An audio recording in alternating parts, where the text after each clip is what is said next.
Let me ask you something. Have you ever trusted someone so deeply, only to watch them shatter that trust right in front of you?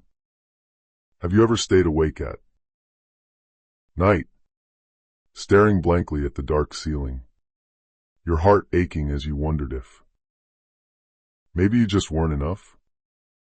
If you know that heavy, sinking feeling, then listen closely, because this story isn't just about betrayal.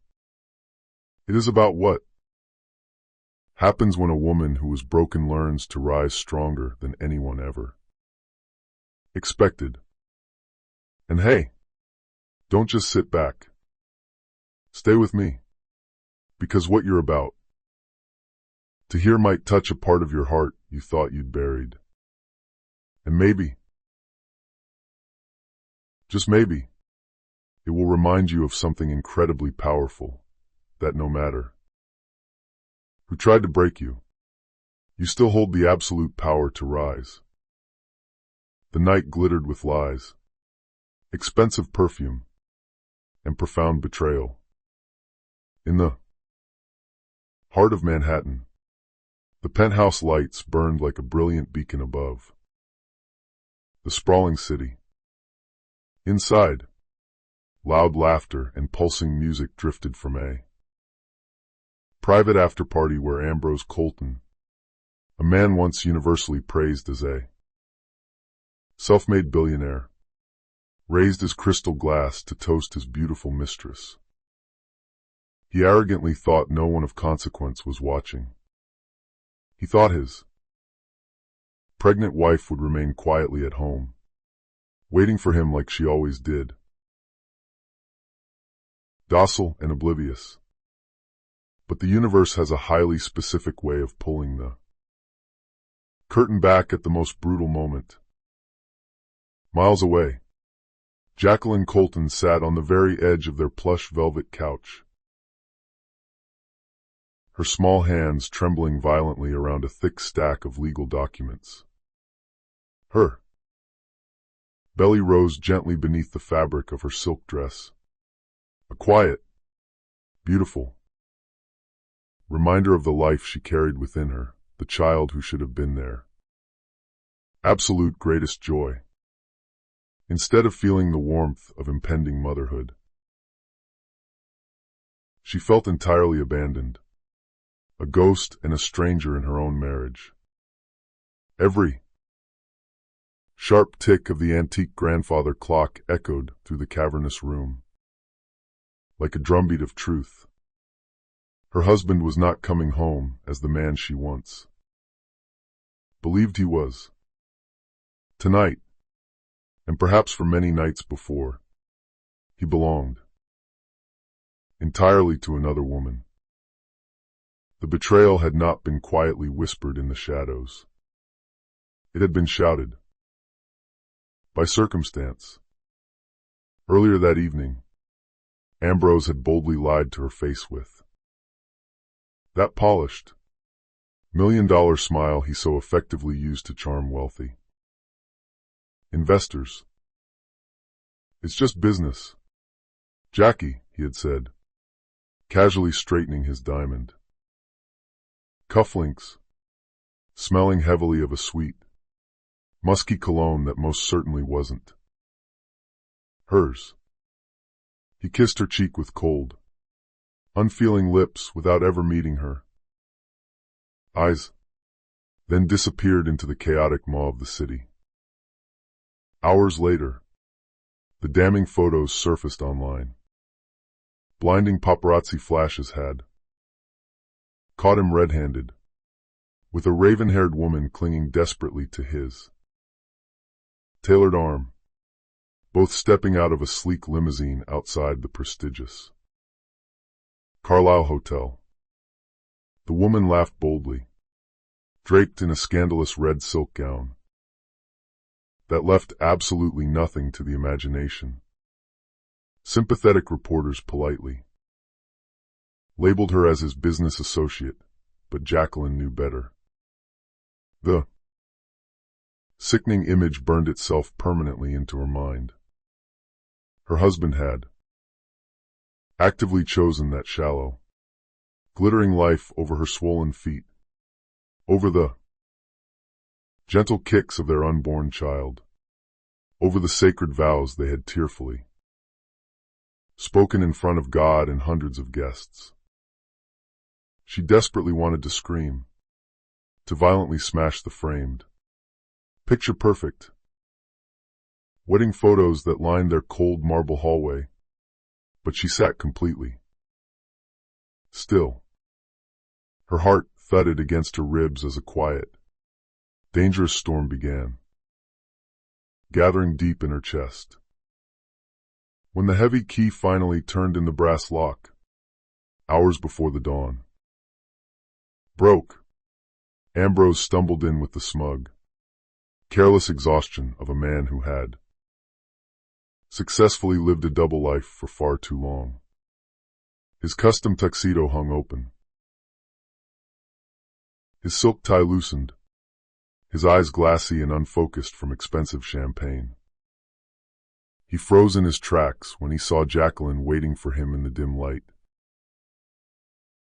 her eyes shining like sharpened steel. "Where have you been?" she asked, her voice eerily steady, even though her entire body shook with adrenaline. He chuckled, a careless, arrogant sound. "You're awake. Don't start with the nagging, Jackie. I had late meetings.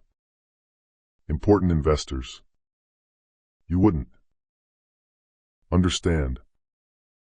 She slowly stood up and held up the glossy photographs she had printed from the internet, the proof of his sins glaring in high definition.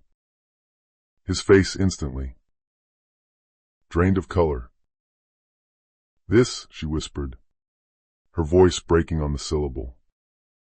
"Is this what you call business?" Ambrose's sharp jaw tightened. For a brief, fleeting moment, genuine guilt flickered across his handsome features, but his towering arrogance quickly smothered it out. He stepped closer, his posture defensive. "So what if it is? Do you honestly think you're enough for a man like me? You're just a pregnant woman slowing me down. I need significantly more than a tired wife who stays home in pajamas complaining." The vicious words sliced through her soul like broken glass. Her hand instinctively flew to rest on her belly, desperately protecting the innocent child within her from his toxic cruelty. For the very first time since she met him, she saw him not as her loving husband, not as the father of her child, but as a hollow man entirely stripped of all human decency.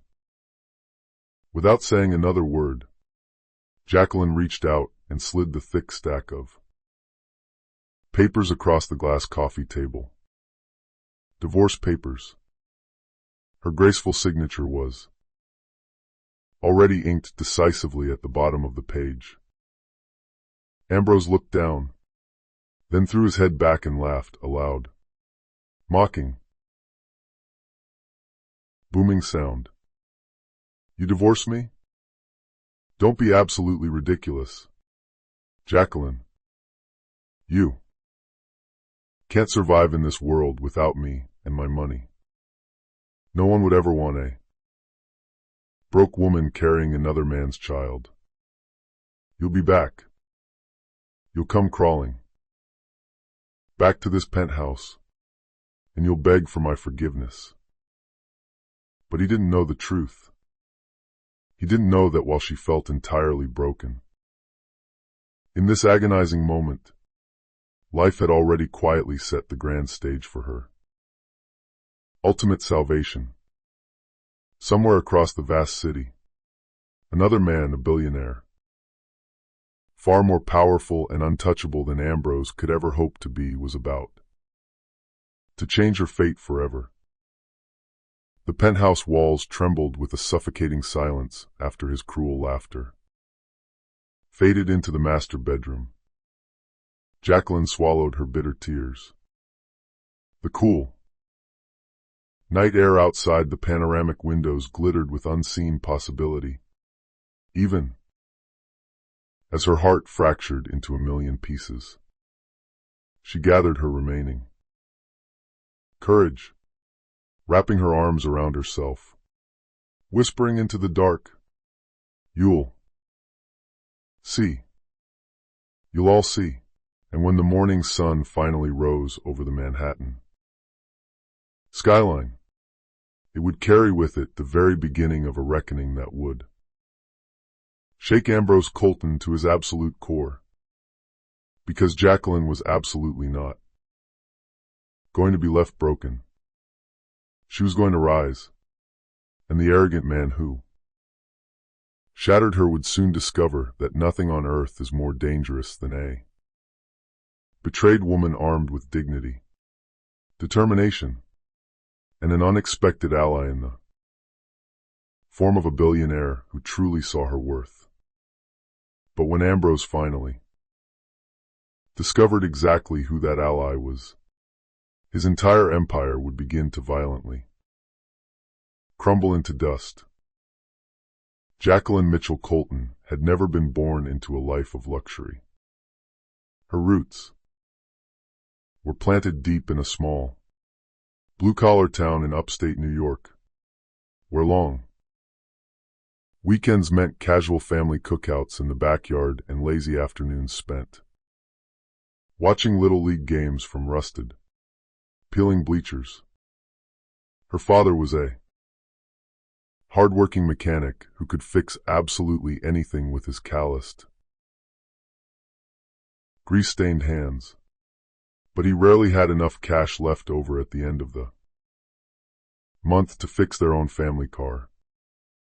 Her mother worked exhausting double shifts at the local diner, pouring black coffee and serving pie with a warm, genuine smile, even when her swollen feet ached terribly.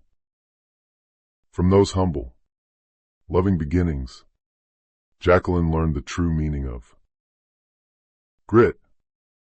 She learned exactly how to stretch every single hard-earned dollar, how to fiercely fight for every dream she held, and how to never, ever give up, no matter how incredibly steep the climb appeared.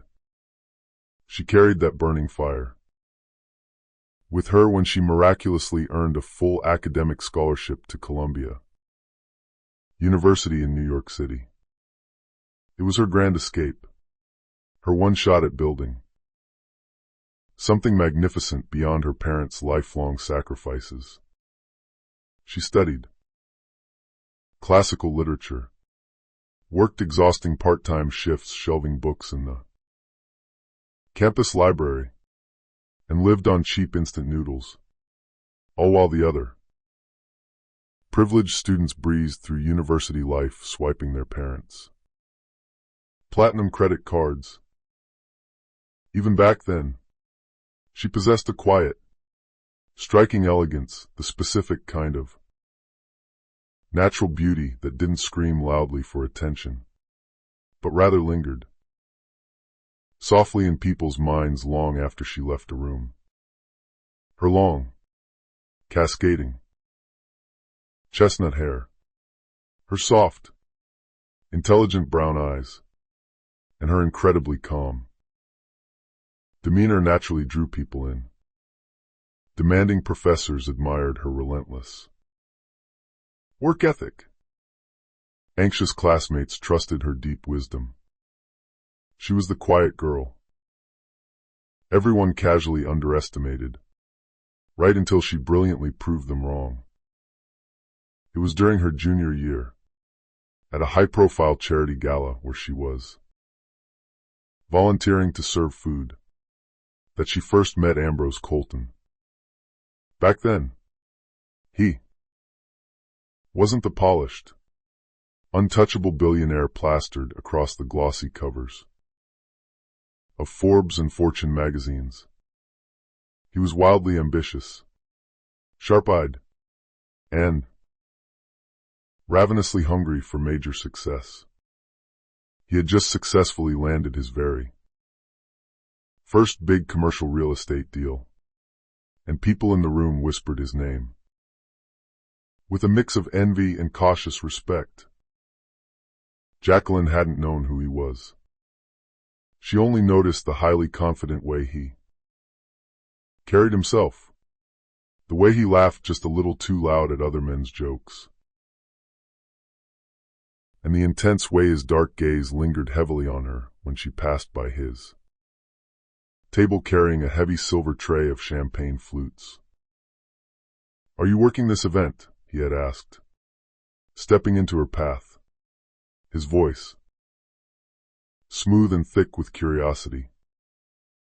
"Yes," she answered simply, expertly balancing the tray on her arm. "Scholarship. Committee." Something specific about her blunt, unpretentious answer deeply intrigued him. Maybe it was the fact that she wasn't standing there desperately trying to impress him, but was simply there to serve and do her job. Maybe it was that she looked at him completely without awe, as if he were just another ordinary man in a tuxedo instead of a rising financial star. Whatever it was, Ambrose pursued her with absolute, relentless determination. Massive bouquets of exotic flowers were delivered daily to her cramped dorm room. He made surprise, charming visits to the quiet library where she worked. He took her on lavish, mind-blowing dates that swept her entirely out of the modest, struggling world she knew, and thrust her into his glittering universe of blinding lights and endless financial possibilities. At first, Jacqueline resisted his advances. She wasn't entirely sure if she truly belonged in his fast-paced world, or if he truly belonged in her grounded one. But Ambrose possessed a dangerous talent for making grand promises sound exactly like inescapable destiny. "I'll give you the beautiful life you truly deserve," he whispered passionately.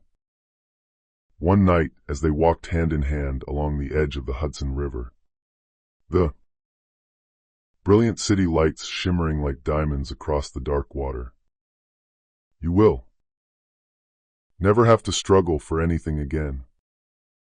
For a young girl who had grown up anxiously clipping grocery coupons and constantly worrying about her parents making rent, the promise was incredibly intoxicating. She believed him. She believed in him. They married a few years later in a lavish, $1 million ceremony at the iconic Plaza Hotel. The stunning photographs splashed across the Sunday Society. Pages showed her glowing in a custom lace gown, looking radiantly happy, holding his hand tightly as if absolutely nothing could ever break them apart. To the outside world, she was incredibly lucky, successfully married to one of the city's most promising, brilliant young billionaires. To Jacqueline, it was significantly more than just luck. It was true love. Or so she thought. For a while, their life together was undeniably beautiful.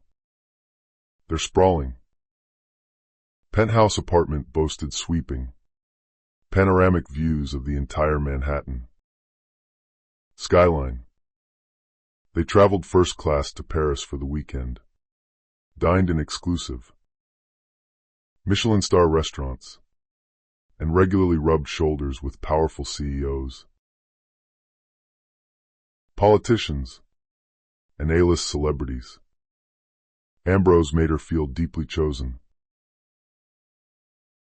uniquely special, exactly as if she had magically stepped into a modern fairy tale.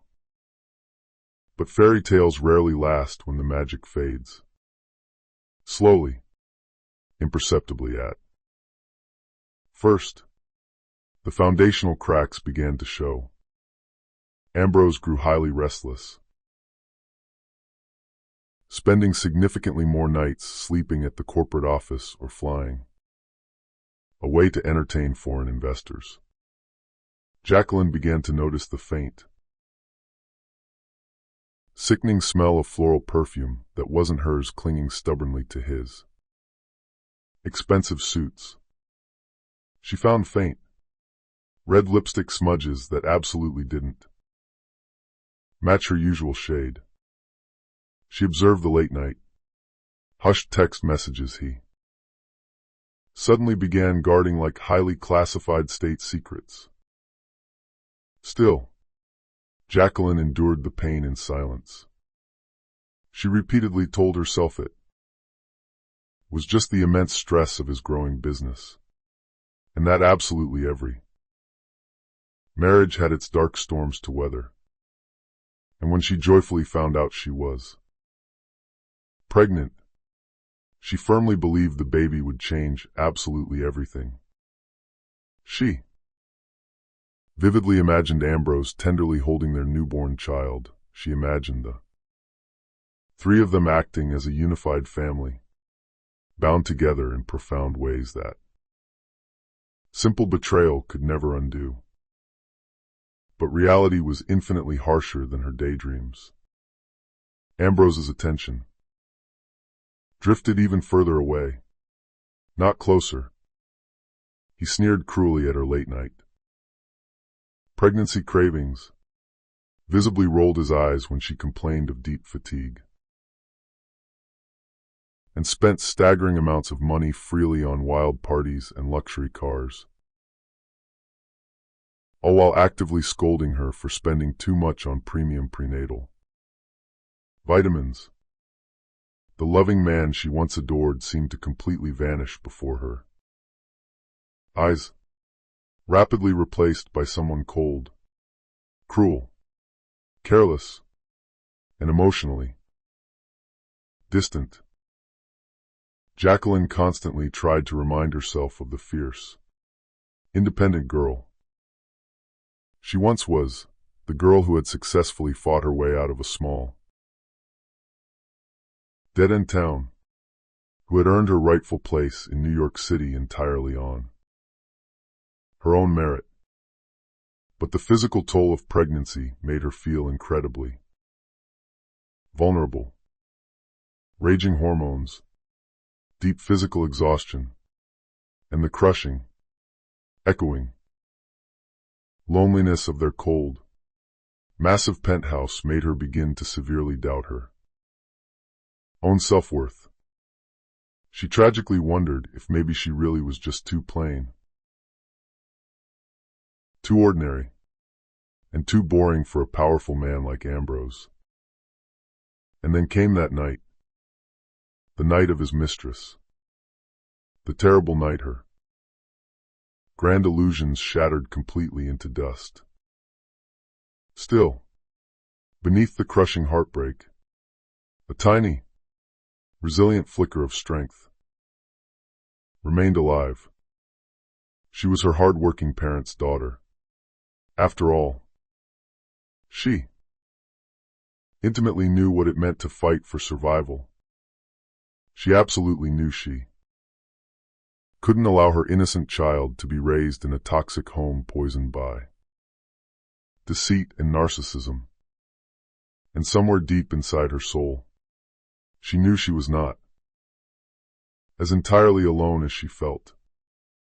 Fate had already quietly placed someone incredibly powerful, someone highly unexpected on her path. A man whose massive shadow loomed significantly larger than Ambrose's fragile ego ever could. A man who would very soon step boldly into her life and change absolutely everything. She just didn't know yet that her ultimate salvation was already watching her. From the wings, the Colton penthouse towered imposingly above Manhattan, acting like a glass and steel cathedral dedicated to excess. Perched dizzyingly on the 50th floor, it offered a sweeping, godlike view of the city that never slept. From its massive floor-to-ceiling windows, the skyline glittered brilliantly in shades of gold and silver, resembling 1,000 ambitious dreams suspended in steel. 2. The jealous world outside. It was the ultimate symbol of success. Inside, it was nothing more than a beautifully gilded cage. Jacqueline vividly remembered the very first time she confidently stepped into the penthouse. She had been utterly stunned by the gleaming, polished marble floors, the massive, imported Italian crystal chandeliers, and the priceless, original oil paintings that lined the vast hallways. Every single corner seemed meticulously designed to loudly remind visitors that Ambrose Colton had fully arrived, that he was absolutely no longer the hungry, desperate young entrepreneur clawing his way up the corporate ladder, but a true titan who now owned a massive piece of the city. For Jacqueline, though, the sprawling penthouse had always felt significantly more like a sterile museum than a warm home. It was far too immaculate, far too perfect, and entirely too cold. The massive gourmet kitchen was filled with the absolute latest culinary appliances, gleaming brightly in polished stainless steel. But Jacqueline rarely cooked meals anymore. Ambrose vastly preferred high-end catering, ordering lavish, multi-course trays delivered by professional chefs, which were then carelessly discarded into the trash without a single word of thanks. Their master bedroom, with its absurdly oversized bed and imported freezing silk sheets, was as vast and echoing as an empty ballroom. The sprawling walk-in closet proudly displayed endless rows of sequined designer gowns that Ambrose forcefully insisted she wear to his high society galas. Yet, most lonely nights, she curled up tightly in simple, worn cotton dresses that warmly reminded her of comfort, of her old life, of home. But if the penthouse was cold, the glittering gala halls of Manhattan's elite society were infinitely colder. Ambrose absolutely thrived there. Crystal chandeliers, towering champagne pyramids, and plush velvet red carpets, these were his true playgrounds. Jacqueline very often stood silently at his side during these massive events, her hand resting protectively on her swollen belly, desperately trying to maintain a polite smile as the city's most powerful men and women whispered excitedly about the next big corporate merger. She had masterfully perfected the art of giving polite nods and soft, empty laughs, all while feeling exactly like an alien outsider trapped in her own life. One specific gala in particular remained permanently burned into her memory. It was the Metropolitan Museum Charity Ball, an event so incredibly exclusive that even A-list celebrities had to shamelessly beg publicists for invitations. That night, the grand, historic hall shimmered blindly with millions of dollars in diamonds and raw ambition.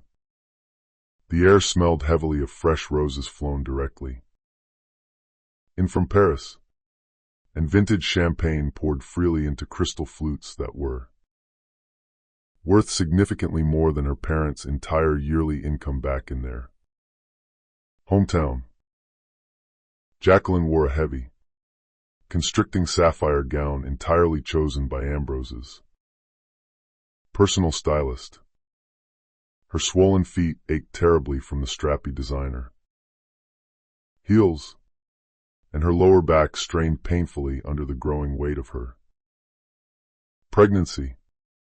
But she stood tall, fiercely determined to properly support her husband.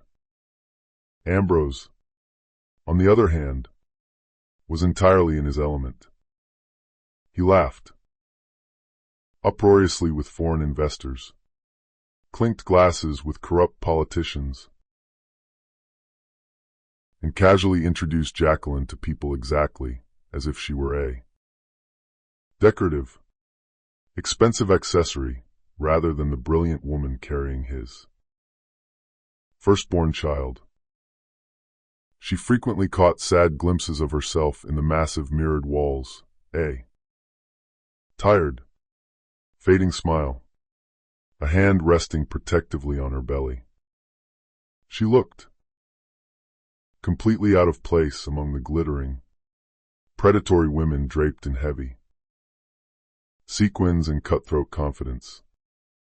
For a fleeting, agonizing moment, she wondered if Ambrose actually felt the exact same way, that she simply didn't belong in his world anymore.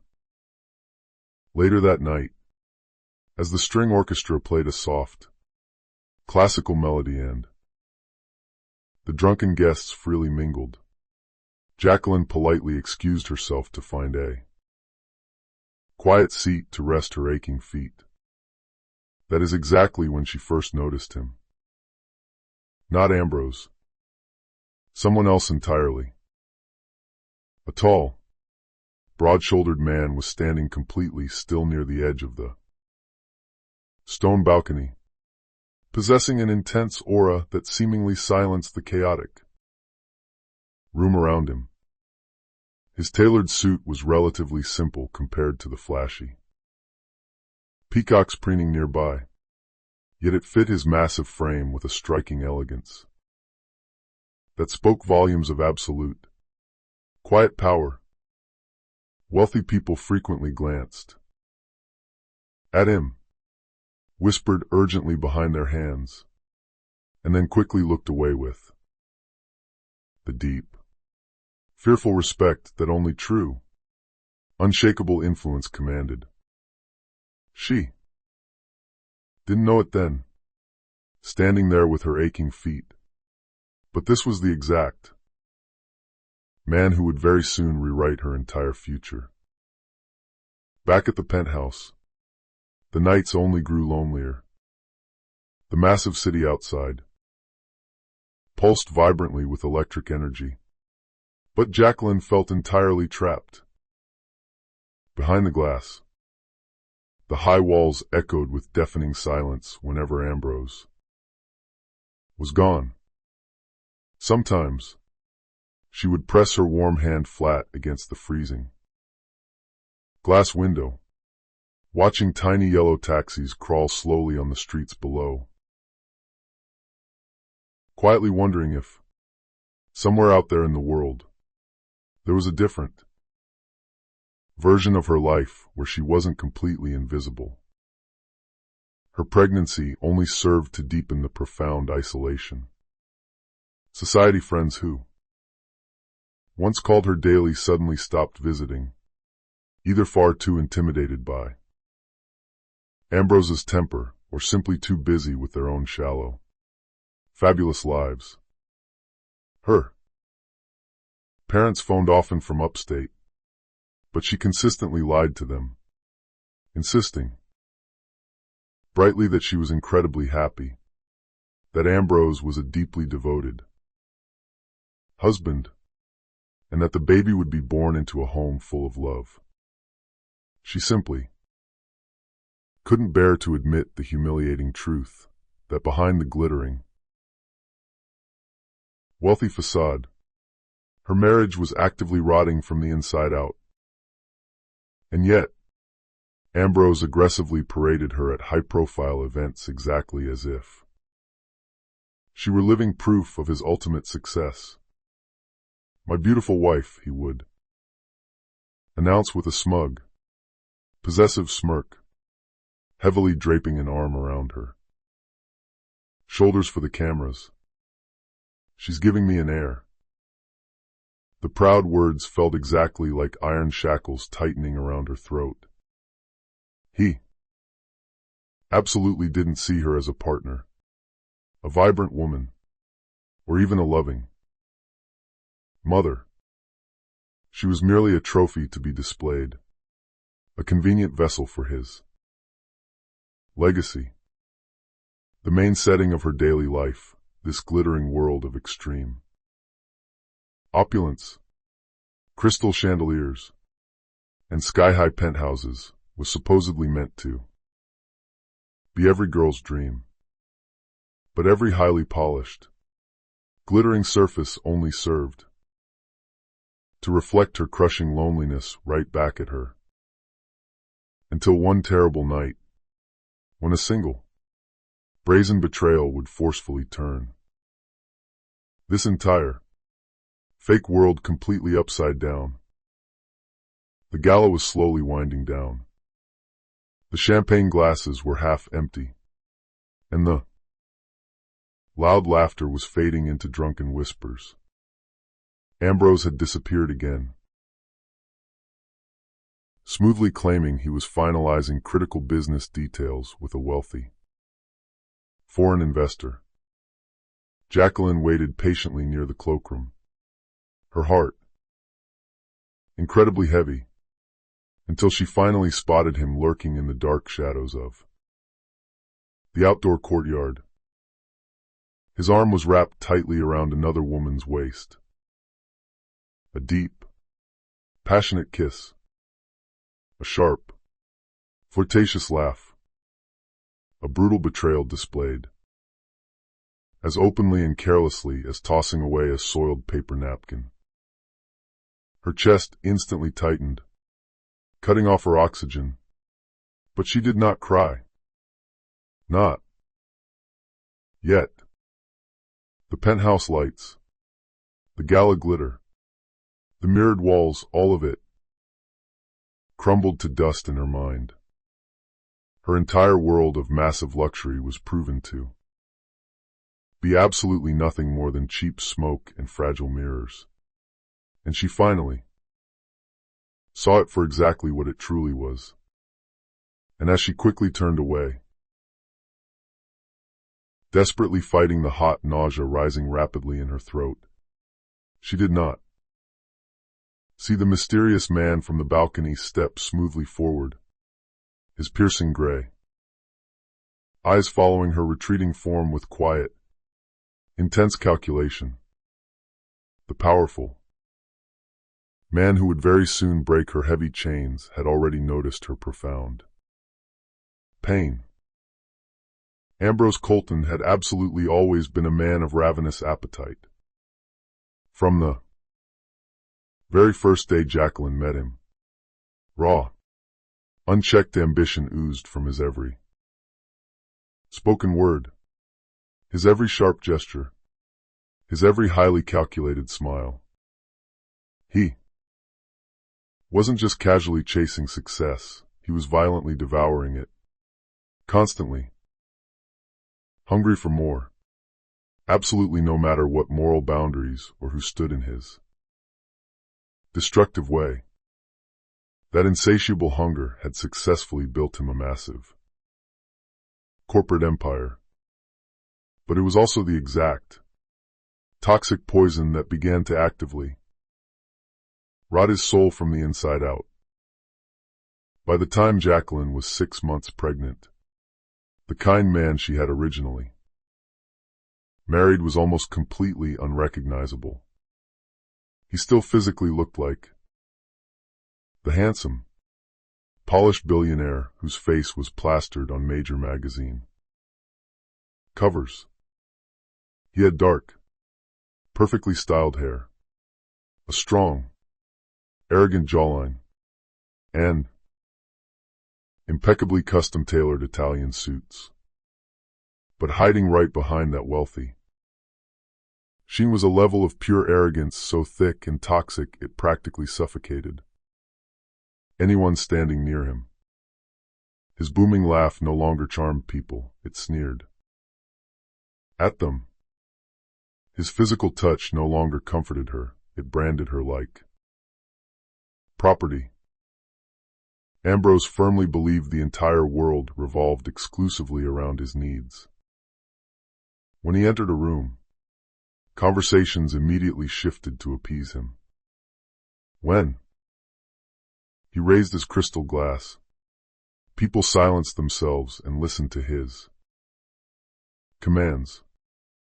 Jacqueline was absolutely no longer an equal partner, but a convenient prop, a glowing, pregnant wife carrying his precious heir, something useful to show off to the press at galas before he disappeared back into the dark shadows of his illicit double life. That double life had a very specific name, Cassandra Hart. Cassandra was exactly everything Ambrose arrogantly thought he deserved, and visually everything Jacqueline was not. Or at least, that's exactly how his twisted mind saw it. She was significantly younger by nearly a full decade. She was a former, moderately successful fashion model who had seamlessly reinvented herself as a highly followed social media influencer. Her physical beauty was incredibly sharp, intentional, and highly manufactured, the specific kind of striking beauty that violently sliced through crowded rooms and left wealthy men stumbling foolishly in her wake. She wore blood-red lipstick, cascading dark curls, and designer gowns deliberately cut to aggressively reveal far more than they concealed.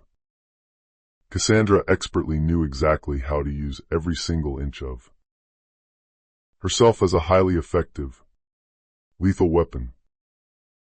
Ambrose first met her at a highly exclusive luxury brand launch party, where she had been hired simply to add youthful sparkle to the corporate event. She didn't just sparkle, she burned brightly. He was drawn to her instantly, completely intoxicated by her loud, shameless laughter and the highly seductive way she leaned her body into his, as though he were the absolute only man in the entire world worth noticing. Jacqueline, heavily pregnant and exhausted, had been sitting quietly at home that exact night, lovingly arranging tiny baby clothes in a beautiful nursery that Ambrose absolutely never stepped foot in. From that very first moment, Cassandra became significantly more than just a passing mistress. She became a dark, consuming obsession.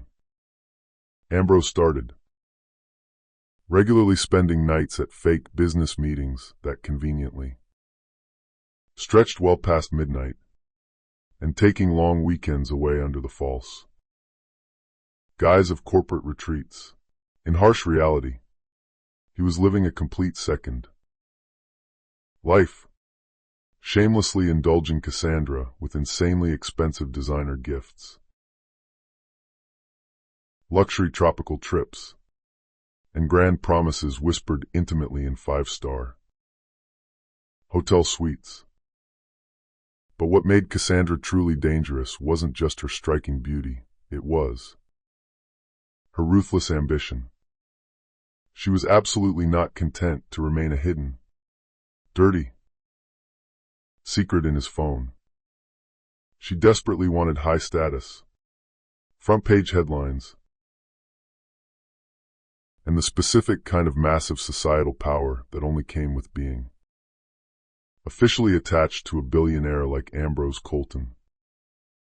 She actively began flaunting their illicit affair in subtle, highly calculated ways online. She posted a stunning Instagram photo taken from a specific Paris hotel balcony that Jacqueline had once stood on for her anniversary. She posted a selfie wearing a highly distinctive, custom diamond necklace that Jacqueline immediately recognized as the very one Ambrose had allegedly purchased for his mother last Christmas. She even posted photos where a dark shadow of Ambrose's unmistakable reflection was caught accidentally in the corner of the frame, claiming he was just a good friend. And Ambrose absolutely didn't try to stop her. In fact, he deeply relished it. He aggressively wanted the world to see him not as a boring, loyal, domesticated husband, but as an alpha male, utterly untouchable, incredibly powerful, and wealthy enough to openly flaunt his public betrayal entirely without facing any societal consequence. The true cruelty wasn't found in the rumors and whispers, it was found in his brazen actions. One evening, at a highly publicized gala that Jacqueline had reluctantly agreed to attend, she watched in horror as Ambrose confidently crossed the massive ballroom with Cassandra clinging tightly to his arm.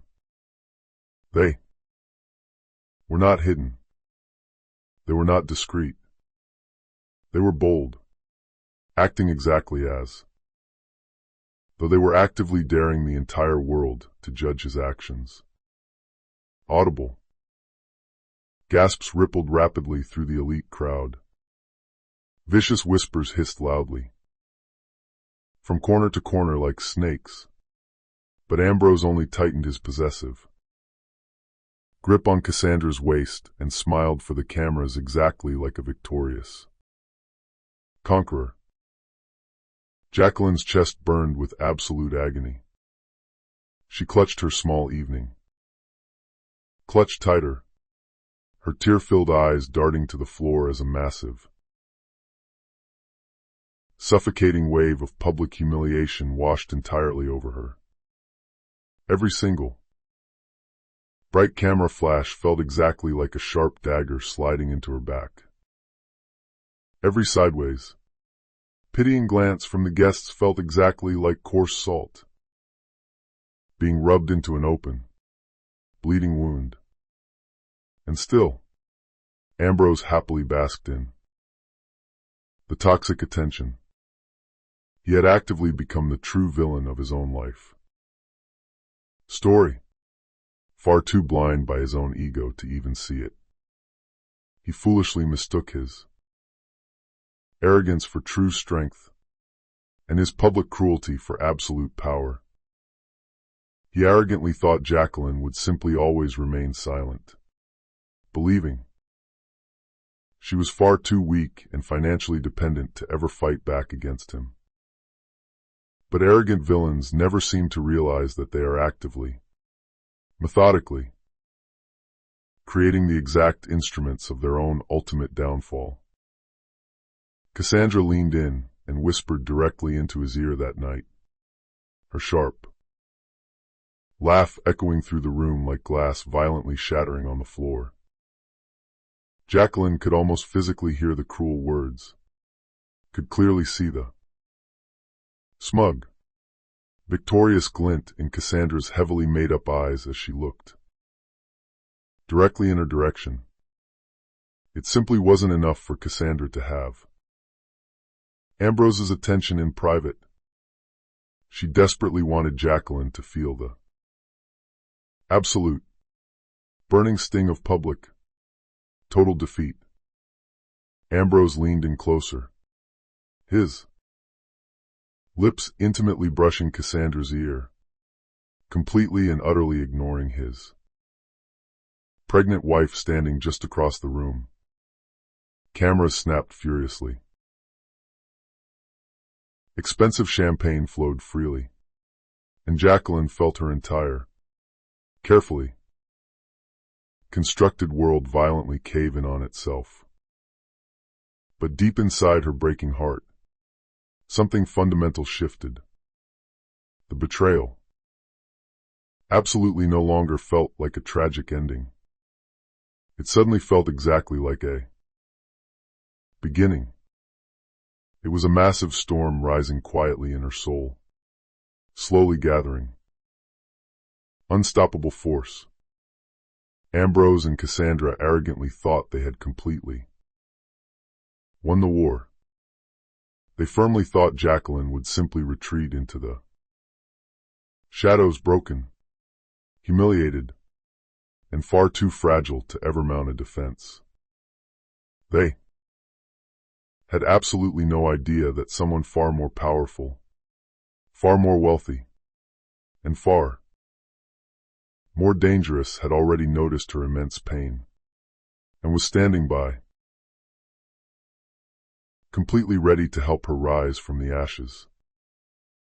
The highly anticipated night of the Bright Futures Gala was specifically meant to be yet another glittering feather in Ambrose Colton's arrogant cap. For weeks, he had aggressively bragged about it to anyone who would listen. The billionaire investors attending, the powerful politicians slated to make speeches, the army of photographers hired to cover every single glittering, expensive angle.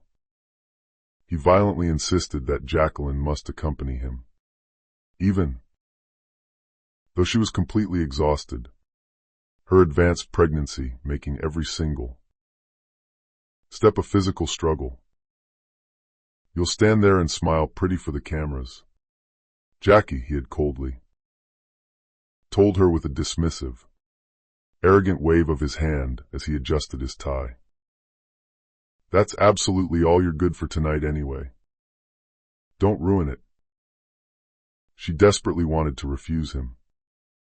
She desperately wanted to stay safely home. In her warm robe, curled up tightly on the velvet couch with a soothing cup of tea, safely away from the vicious, judging claws of high society. But she also desperately wanted to protect whatever fragile pieces were left of her failing marriage, to try one absolute last time to save her family for the sake of her innocent, unborn child. So, suppressing her dread, she agreed. The massive gala was held at the highly exclusive Crystal Renaissance Hotel. It was a sprawling, opulent ballroom completely drenched in warm, golden light.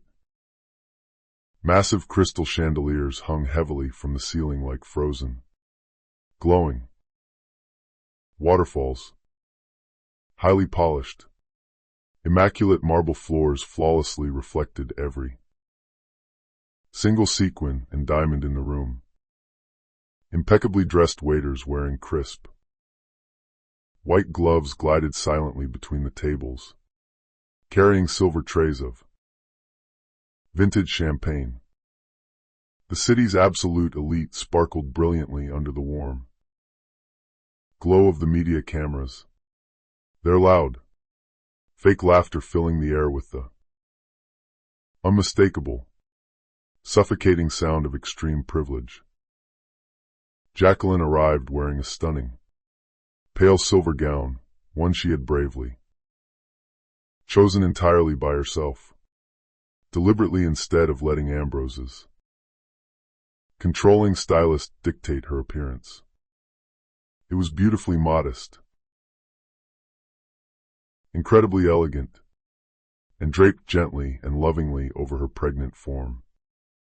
She had foolishly hoped Ambrose would finally notice her beauty, that perhaps he'd actually see the immense effort she had made just for him. Instead, when he impatiently came down to fetch her from their waiting limo, he only briefly glanced at her and coldly muttered, "Just try your best not to embarrass me." Tonight, once inside the massive ballroom, Ambrose seamlessly slipped right into his element.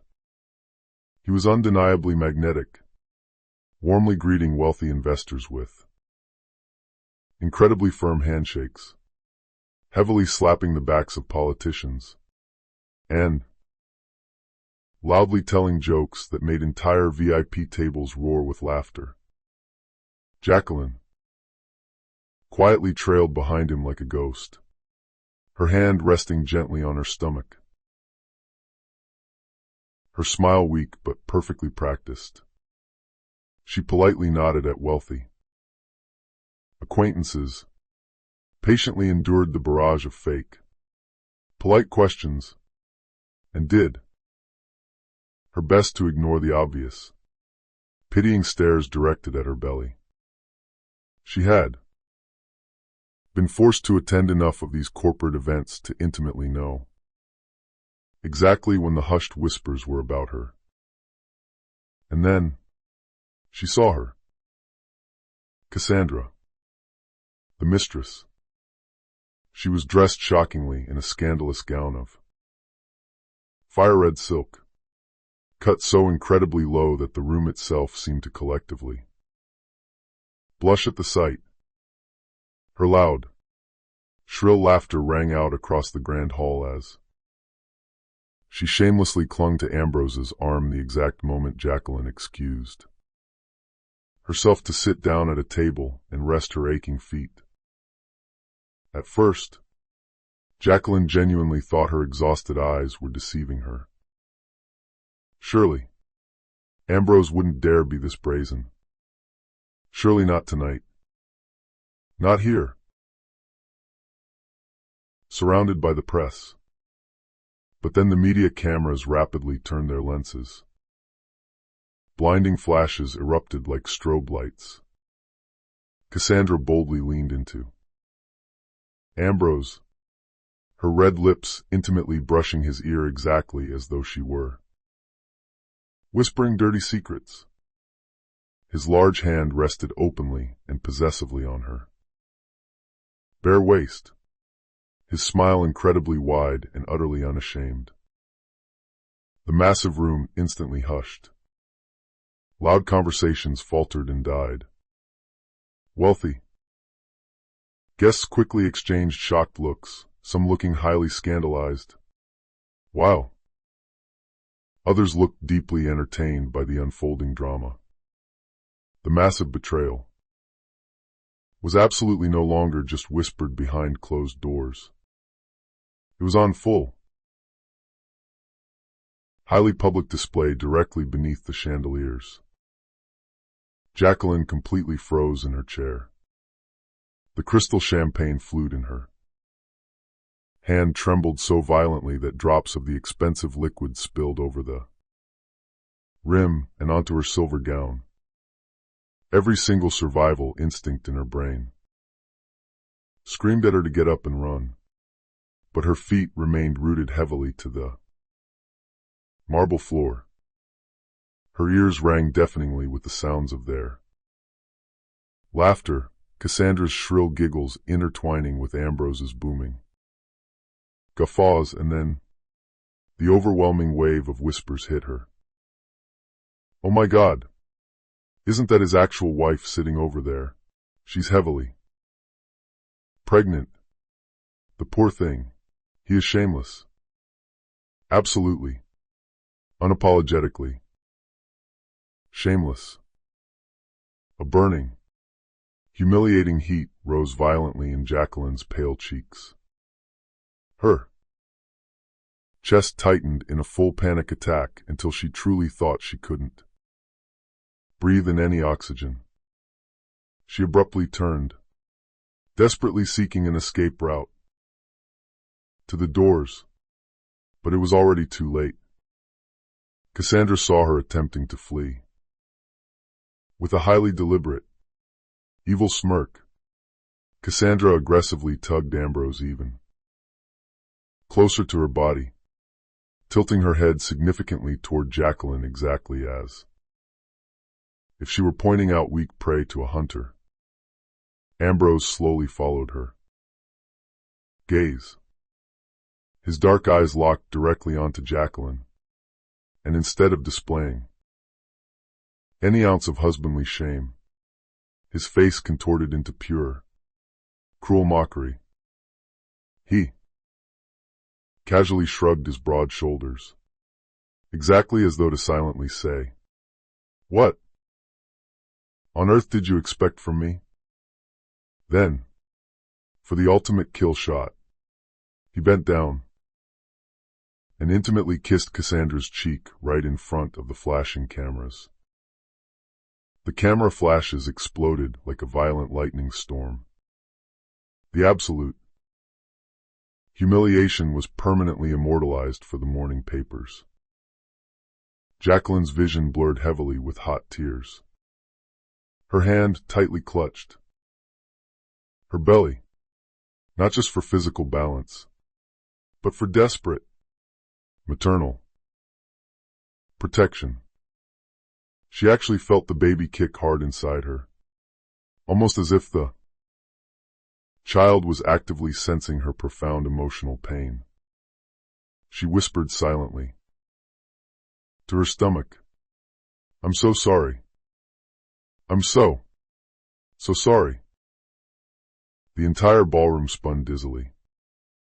She stumbled blindly toward the massive exit doors, practically pushing past waiters, but not before she clearly heard Cassandra's final, venomous dagger thrown at her back. God, she literally looks exactly like a tired, frumpy nanny, Cassandra said, projecting her voice loudly enough for half the quiet room to hear it clearly. Cruel, scattered laughter immediately followed the insult like rolling thunder. The total destruction of her dignity was complete. Outside the hotel doors, the night air was freezing and sharp against her heavily flushed skin. She stumbled and pressed her back heavily against the cold stone wall of the hotel exterior, desperately fighting back racking sobs. Her entire world had just been violently shattered in front of hundreds of people. And by tomorrow morning, her profound humiliation would be smeared across the headlines of every single gossip column in the country. But as she stood there gasping for air, clutching her stomach in pure agony, something highly unexpected happened. A deep, incredibly calm voice cut smoothly through the deafening noise of her panic. "You absolutely do not deserve this." She whipped her head up, tears spilling over her lashes. The mysterious man from the balcony, the one whose mere physical presence had silenced entire rooms before, stood quietly before her in the shadows. His eyes, a striking, piercing gray, softened immensely with compassion when they finally met hers.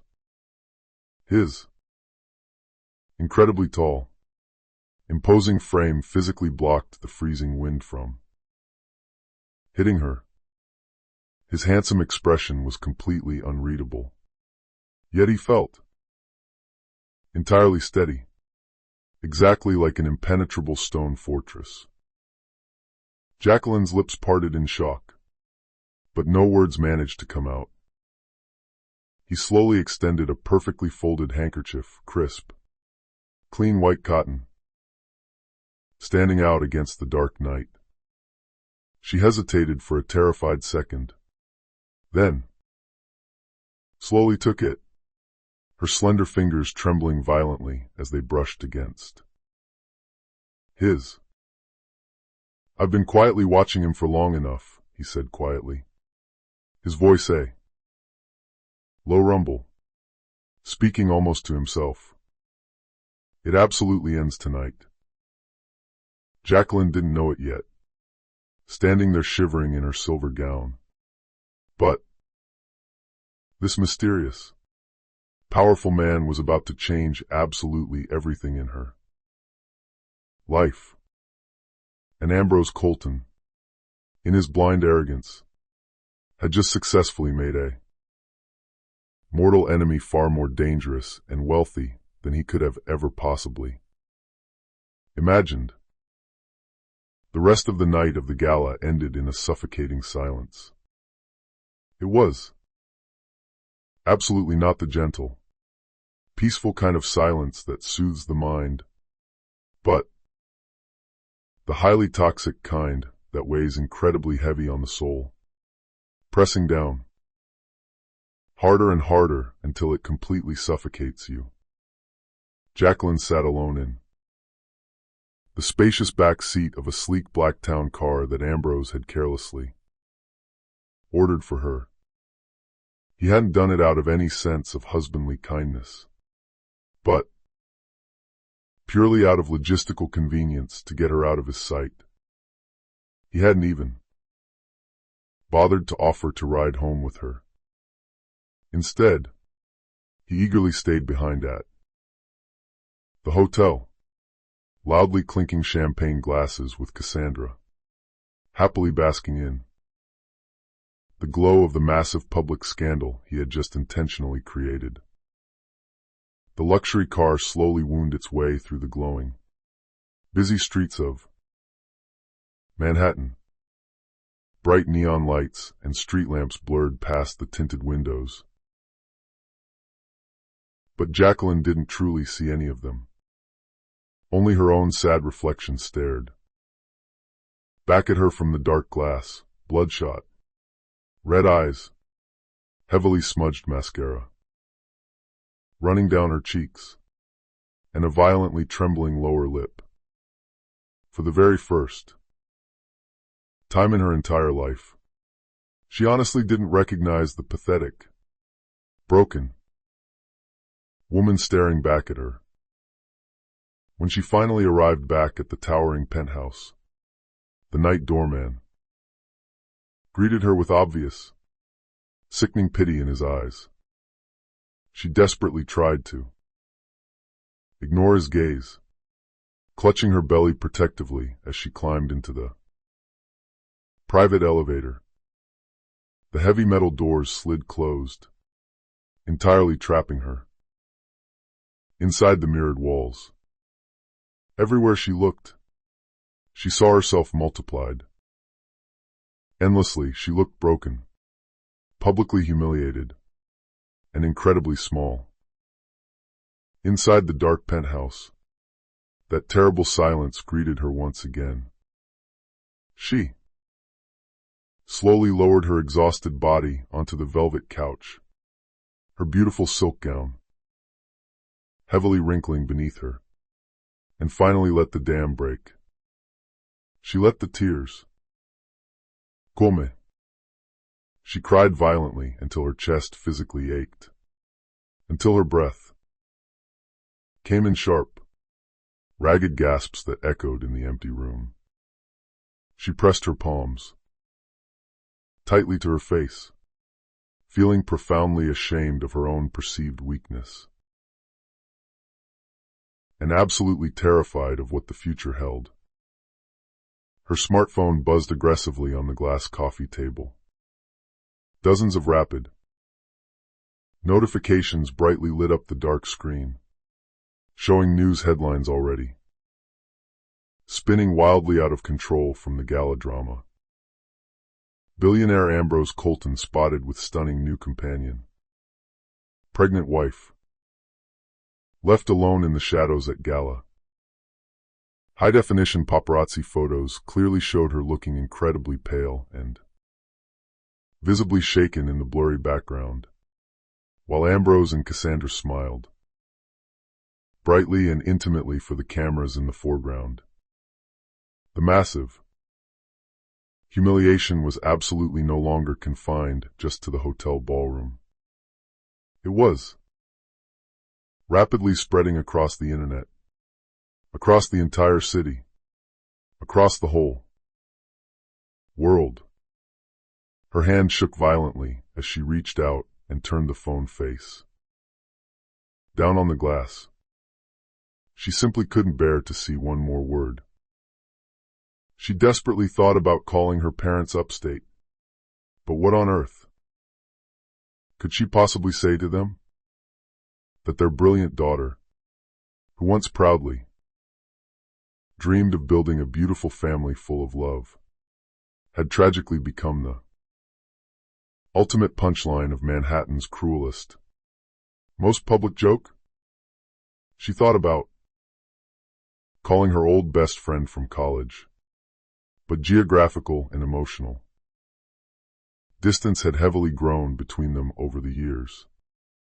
What could empty words of comfort possibly do for her now?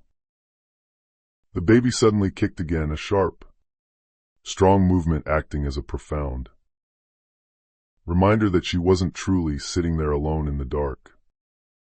Hot tears blurred her vision as she protectively wrapped her arms around herself and whispered into the empty room, "I promise you, I will protect you. I honestly don't know exactly how yet, but I swear I will." Agonizing hours slowly passed. The grandfather clock ticked past midnight.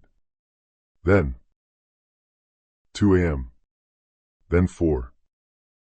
Jacqueline dozed fitfully in and out of a highly restless, nightmare-filled sleep on the couch. When the heavy front door finally clicked open loudly, she jolted awake in a panic. Ambrose stumbled aggressively into the foyer. His expensive tuxedo was heavily wrinkled. His silk bow tie was completely gone, and the nauseating, heavy scent of Cassandra's perfume clung stubbornly to his skin. He smirked lazily when he saw her sitting there in the dark, looking exactly as though he were highly amused she was actually still awake waiting for him. "Did you enjoy completely embarrassing yourself tonight?" he slurred, pouring himself a drink. Jacqueline's jaw dropped in absolute disbelief. "I embarrassed myself? You blatantly flaunted your mistress in front of the entire city. You publicly humiliated me." Ambrose rolled his eyes dramatically, heading toward the crystal bar cart to pour himself another heavy splash of scotch. "Oh, please don't be so incredibly dramatic, Jackie. Literally everyone in our circle knew about us already anyway. At least now the whole thing is finally out in the open. Besides," he slowly turned around, crystal glass in his hand, his smirk turning unimaginably cruel, "you should actually be grateful to her. People only even bothered to talk about me tonight because she looks so good on my arm. It's PR. You wouldn't understand. High-level branding." Her voice shook violently with pure, unadulterated rage. "I am currently carrying your actual child. Ambrose, doesn't that mean absolutely anything to you at all?" For a very brief, microscopic second, something dark flickered in his glazed eyes. Guilt? Fear? She couldn't accurately tell. But then it completely vanished, replaced by a cold, dead stare. He casually shrugged his broad shoulders, taking a long sip of his scotch. "Children absolutely don't matter to me until they are old enough to carry my powerful name into corporate boardrooms," he said coldly. "Until then, There. Just annoying background noise. The sociopathic words sliced through her heart like a serrated blade. She clutched her belly fiercely, protectively, her hot tears returning with a vengeance. He had not only brutally betrayed his marriage vows, he had completely dismissed the existence of their unborn child as nothing more than a pathetic inconvenience. That night, lying on the couch, Jacqueline truly broke. She curled into a tight ball, sobbing hysterically until her entire body trembled, until sheer, total, physical exhaustion finally forced her brain into a restless, dark sleep. For the next several agonizing days, she moved exactly like a hollow ghost through the massive penthouse. She strictly avoided turning on the news, avoided looking in any mirrors, and aggressively avoided Ambrose whenever it was physically possible. Lavish meals went entirely untouched. Her expensive designer gowns hung limply in the massive closet, serving as untouched, depressing symbols of a fake life she absolutely no longer wanted any part of. She thought endlessly about finalizing the divorce. The legal papers were already drawn up, sitting waiting in her desk drawer. But the terrifying thought of raising a child completely alone and broke terrified her to her core. How could she possibly provide for a baby? Where on earth would she go? Ambrose's cruel voice constantly haunted her thoughts. No one would ever want a broke woman carrying another man's child. Yet, in her absolute darkest hours, one specific, glowing memory kept constantly resurfacing in her mind to save her. The mysterious man from the balcony. The imposing stranger who had quietly offered her a crisp white handkerchief outside the gala. His deep, commanding words echoed continuously in her mind. You absolutely don't deserve this. I've been watching him long enough. It ends tonight. Who on earth was he? Why had his calm voice felt exactly like a sturdy lifeline, when absolutely everything else in her life was violently collapsing? Jacqueline shook her head, harshly scolding herself for foolishly clinging to the random kindness of a total stranger. And yet, a tiny, warm flicker of hope sparked in her chest every single time she remembered his eyes. They were steady, piercing, gray, and full of something she hadn't felt directed at her in years, profound respect. Still, the miserable days dragged on in deep despair. Ambrose openly flaunted Cassandra everywhere now, absolutely no longer bothering with hiding or telling lies. The vicious gossip columns joyfully printed their smiling photos daily, while Jacqueline slowly became a literal ghost, completely erased from her own marriage narrative.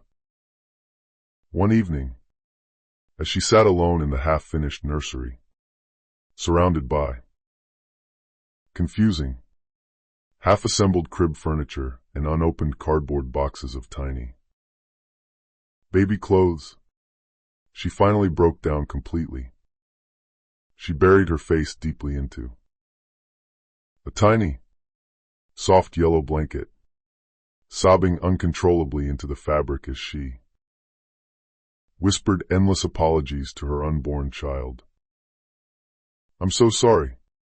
I'm failing you, she cried bitterly. I honestly don't know how. To save us from him. Her phone buzzed loudly again. It was another notification. She almost ignored it, tossing it away. But some strange intuition compelled her to check the screen. This time, it absolutely wasn't a trashy news headline or a cruel, mocking message from a former society friend. It was a direct text from a completely unknown number. Mrs. Colton, you absolutely do not have to fight this battle alone anymore. Meet me tomorrow at exactly noon, at the small cafe directly across from Central Park. Trust me. Her heart raced frantically in her chest. She absolutely didn't recognize the number, but she intimately knew in her gut exactly who it belonged to. The mysterious, powerful man from the balcony had just reached out a hand, and her entire life was about to change forever. The small cafe situated directly across from Central Park wasn't flashy or ostentatious.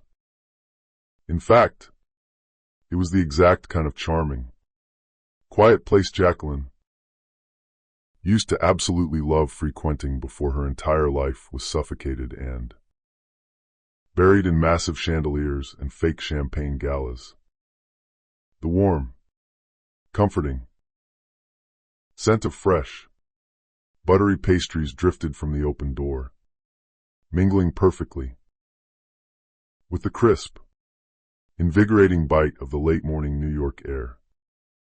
Happy parents pushed expensive strollers past the wrought iron park gates. Dedicated joggers zipped by in bright neon colors, and golden sunlight spilled beautifully over the city like a warm promise of something entirely new. Jacqueline sat nervously at a small table by the window, her pale fingers gripping tightly around a ceramic mug of chamomile tea she hadn't taken a single sip of. She kept anxiously glancing at the glass door, her heart racing a mile a minute. Her body still felt incredibly fragile from countless sleepless nights.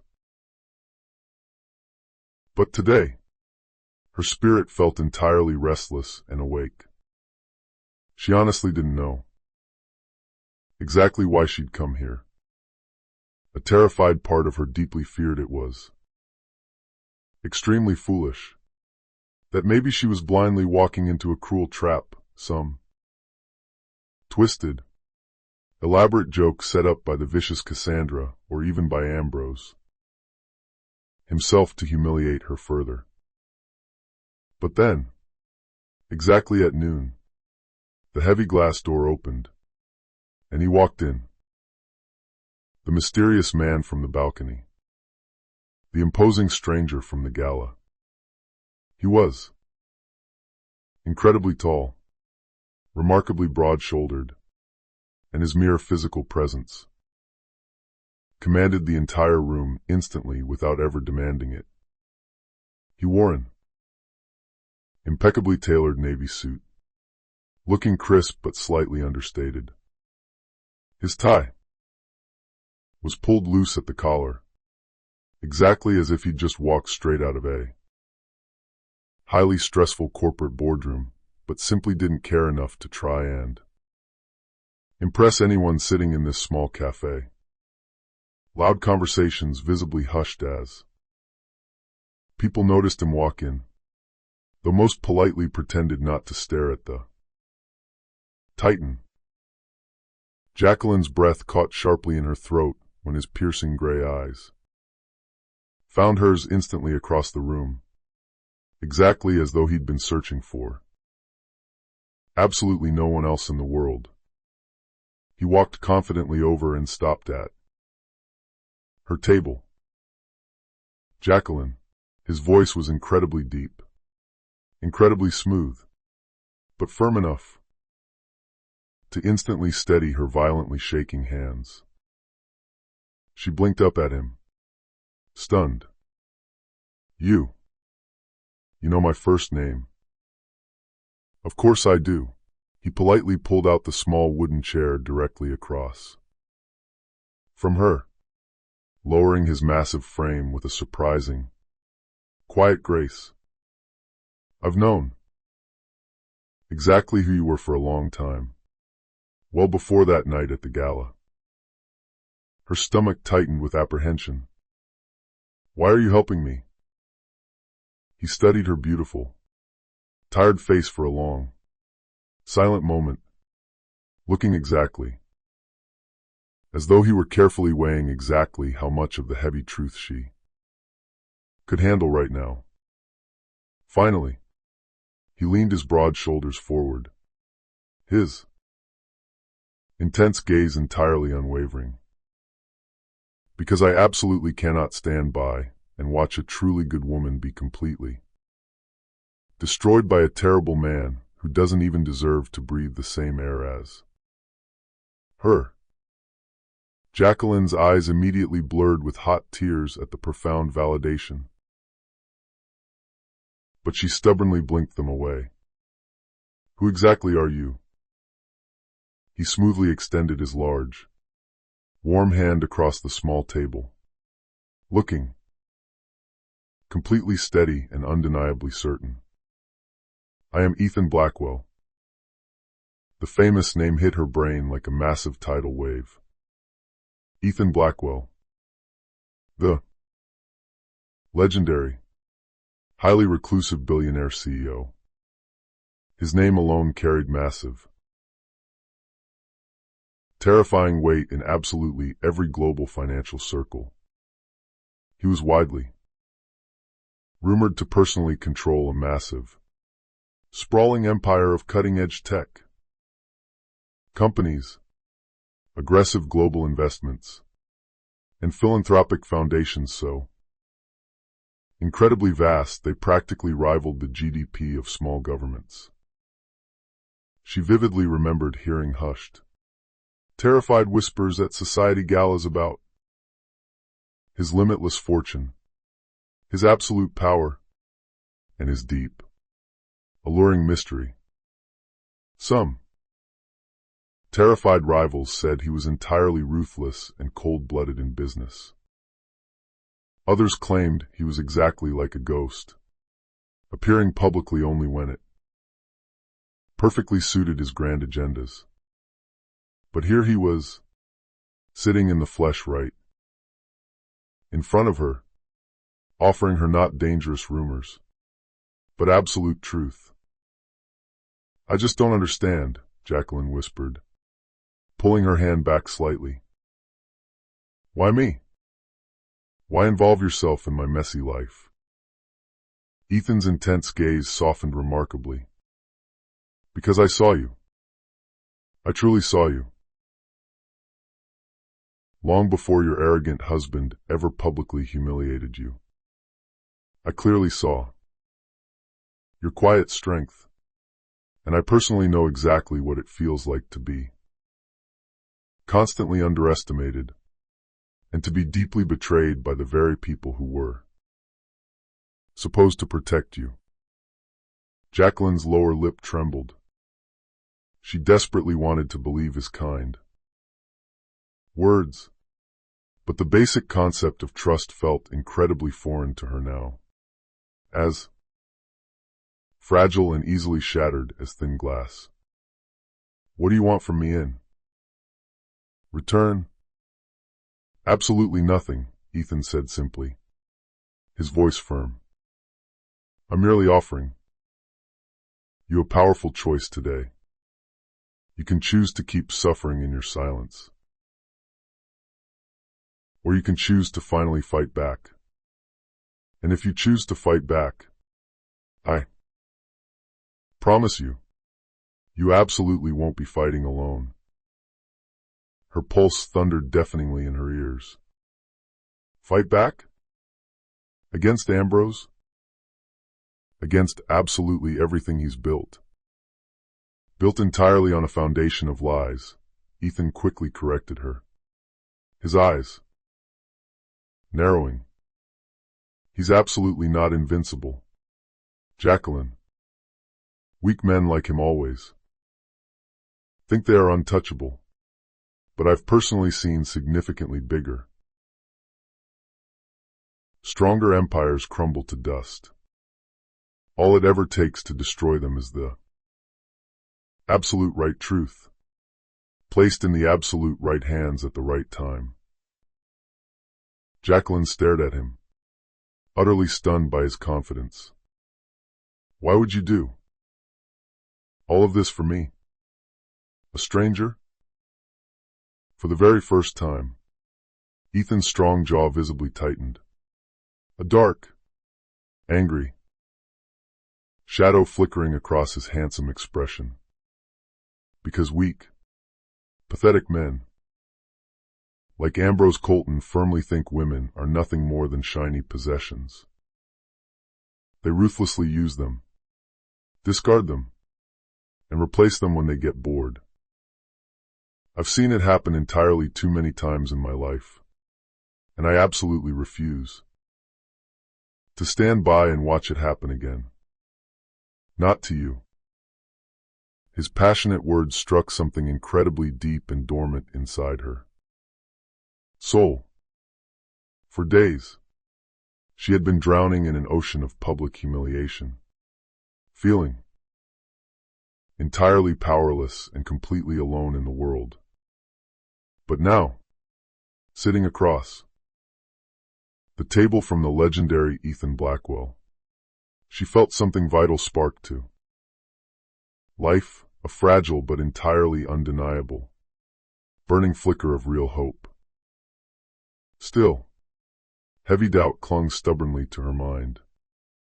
I don't have any of my own money. I don't have any social influence left. I don't even think I have the physical strength right now to fight him. What could I possibly do to a billionaire? Ethan leaned forward even closer, significantly lowering his voice so only she could hear. Jacqueline, listen to me. You have significantly more power than you realize. You have the absolute truth. And the truth, when it is revealed at the exact right, strategic moment, is vastly more powerful than any fortune he has. Her fingers tightened white-knuckled around her warm mug. She thought painfully of the paparazzi photos, the cruel whispers in the ballroom, the intense humiliation permanently carved into her memory. For the very first time, she genuinely wondered if all those terrible wounds could be used not to weaken her spirit further, but to act as fuel to finally fight back. Ethan reached smoothly into his tailored jacket and slid a heavy card across the wooden table.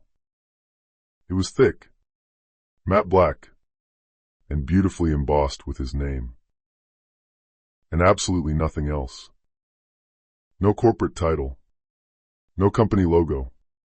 Just a direct, private phone number. Whenever you decide you're ready, call me. I will stand firmly with you. Whatever it takes to win. Jacqueline slowly picked up the heavy card, her heart pounding against her ribs. For a fleeting, beautiful moment, the massive weight of the world actually felt lighter on her shoulders, exactly as though she wasn't carrying it all alone anymore. They sat in a comfortable, companionable silence, the ambient noise of the busy cafe entirely fading away around them. Jacqueline finally whispered, voicing her biggest fear. What if Ambrose finds out that you're helping me? Ethan's eyes darkened instantly, sounding like cold steel in his tone. Then, he'll quickly learn the hard way that he picked the absolute wrong woman to try and break. Jacqueline swallowed hard, her throat dry. She felt the baby move again. A strong kick, exactly as if echoing Ethan's fierce promise. For the very first time in agonizing weeks, she finally allowed herself to vividly imagine a bright future, one not defined by fear and humiliation, but defined entirely by absolute strength. As Ethan smoothly stood up to leave the cafe, he placed a large, incredibly steady hand gently on her shoulder. You absolutely don't have to decide your path right now.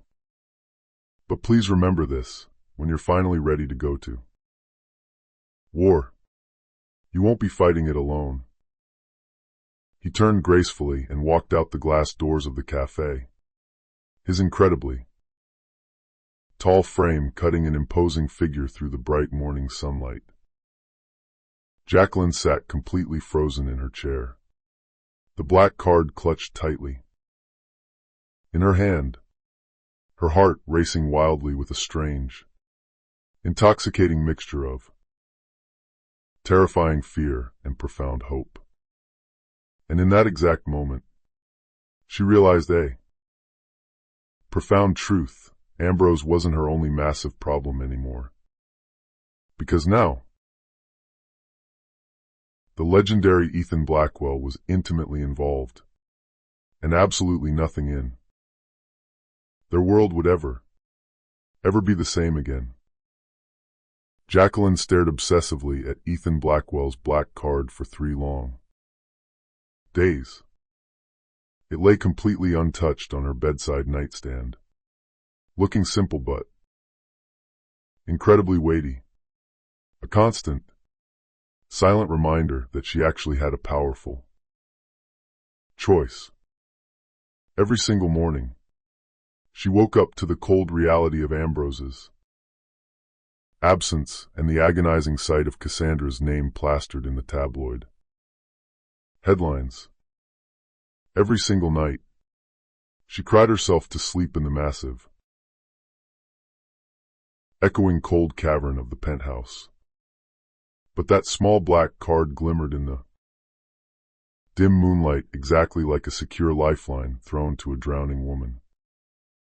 Finally, early one crisp morning, finding a sudden surge of resolve, she picked up her phone and dialed the private number. Ethan answered it smoothly on the very first ring, his deep voice incredibly calm and totally certain. I was waiting for this call. From that exact moment onward, absolutely everything in her life began to rapidly change. Operating with military precision, Ethan arranged highly discreet, highly secure meetings entirely away from the prying, hungry eyes of the paparazzi. He formally introduced Jacqueline to a very small, incredibly elite circle of his most trusted, brilliant advisors, ruthless corporate lawyers, top-tier PR image consultants, and even a highly skilled private investigator who specialized in financial forensics. For the very first time in months, she absolutely wasn't alone in her fight. These highly intelligent people didn't look at her with the pathetic pity she was used to receiving. They looked at her with genuine, profound respect. During their first major strategy meeting, the lead private investigator slid a massive, thick file across the conference table. Inside the folder were high-definition photos, encrypted bank receipts, deleted emails, absolute irrefutable proof of Ambrose's extensive double life. And it wasn't just proof of his sleazy affair with Cassandra.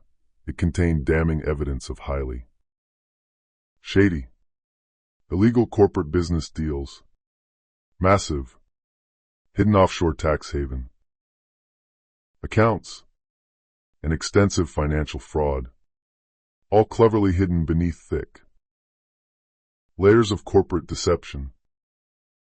Jacqueline's pale hands trembled violently as she flipped through the damning pages. "Why are you showing me all of this?" she whispered, horrified by the sheer scale of his lies. "Because absolute knowledge is absolute power," Ethan said firmly, leaning over the table. "And very soon, Ambrose will deeply, profoundly regret ever underestimating your intelligence." At first, the terrifying thought of actively seeking revenge frightened her to her core. She had spent so incredibly long being gaslit into believing she was fundamentally weak, blindly believing Ambrose's cruel words that she couldn't possibly survive a day in the real world without his money. But as she meticulously studied the hard evidence of his crimes, something massive shifted permanently inside her soul. This absolutely wasn't just about mere survival anymore. It was entirely about aggressively reclaiming her stolen dignity, securing her innocent child's financial future, and rebuilding her very identity from scratch. Ethan's elite team helped her prepare for war on every front. A top-tier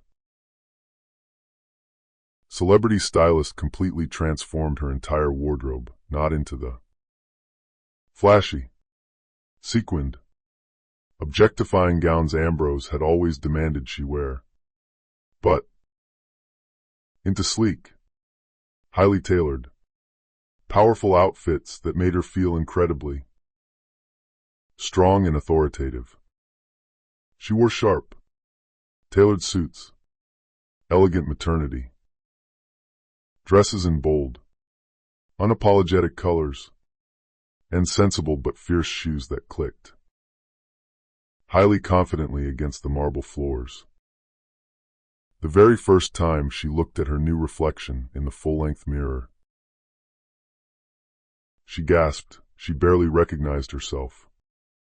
She was absolutely no longer the fading, weeping ghost of a publicly humiliated wife. She was a fierce, powerful woman entirely reborn. Her physical posture completely changed, standing taller. Her walk changed, becoming purposeful. Even the basic timbre of her voice grew significantly steadier and much deeper. At a highly private, working dinner, Ethan leaned casually across the table, studying her remarkable transformation with a look of quiet, intense approval. "You look exactly like a woman who is completely ready to take back her entire life." Jacqueline smiled faintly, a real smile touching her eyes. "For the very first time in my life, I truly believe that I am." But the incredible transformation wasn't only on the cosmetic outside. Ethan actively, daily encouraged her to dig deep and find her inner emotional strength again. He constantly asked her questions about her modest childhood, her hard-working parents, the ambitious, brilliant young girl who once dreamed of a life far beyond her small-town limits. He constantly, gently reminded her that she had successfully built herself up long before she ever met Ambrose, and she could absolutely easily build herself up again. You were never, ever just his accessory wife, Ethan said one evening. His tone fierce. You are Jacqueline Mitchell Colton. And very soon, the entire world will remember your name. Not as his pathetic, trailing shadow, but entirely as your own brilliant light.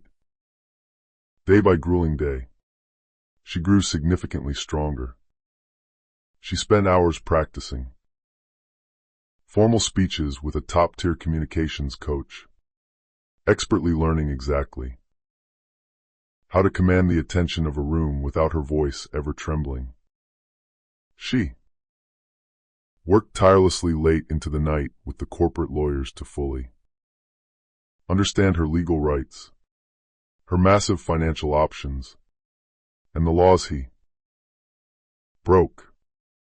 She began to meticulously plan not only for a highly lucrative divorce,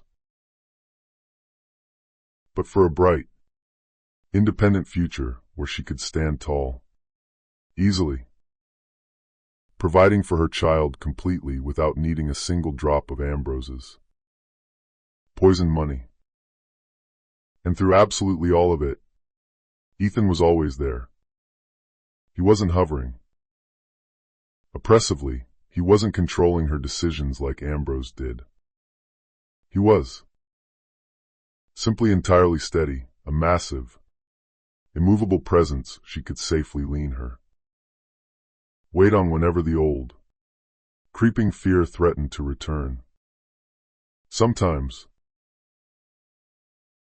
during late nights when she doubted herself and her abilities, she would look up and catch him watching her with that exact same intense gray-eyed stare from the gala balcony, and she instantly felt her courage massively renew. One cool evening, after a particularly long, exhausting day of legal preparation, Jacqueline stood alone on the massive penthouse balcony overlooking the glittering city. The skyline twinkled brightly, but for the very first time in her life, it didn't feel like it was mocking her. It felt exactly like a massive, open stage just waiting for her to step confidently into her new starring role. She placed a hand on her stomach and whispered softly to the child kicking in her belly. We are absolutely not victims anymore, little one. We are survivors. We are fighters. The very next morning, she boldly made her first major public move.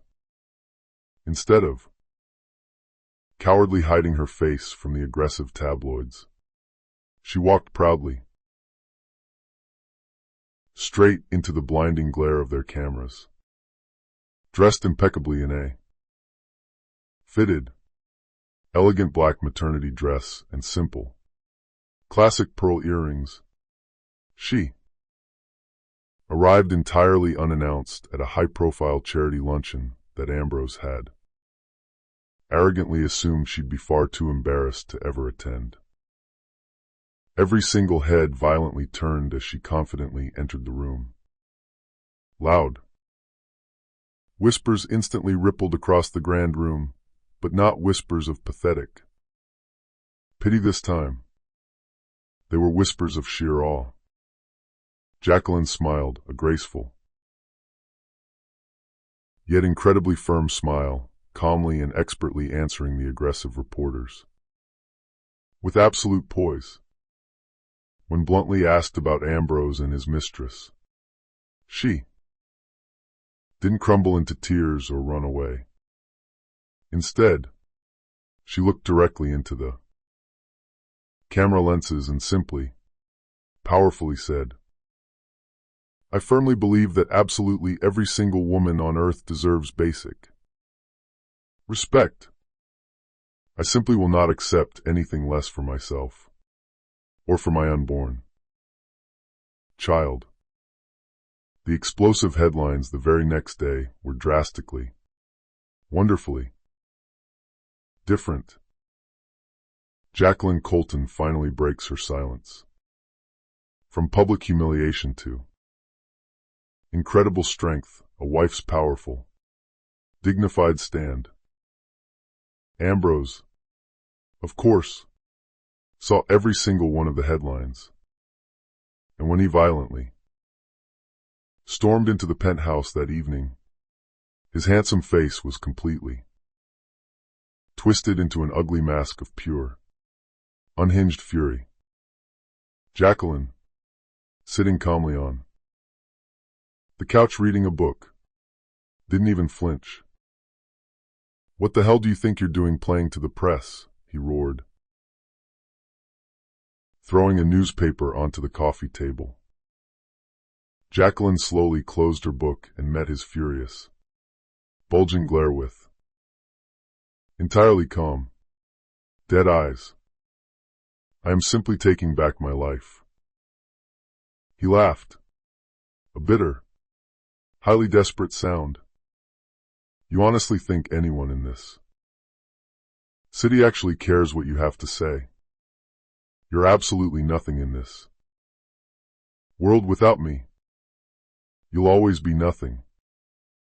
But even as he aggressively spat the cruel words at her, Jacqueline clearly saw something hiding in his expression she had absolutely never, ever seen before in all their years together.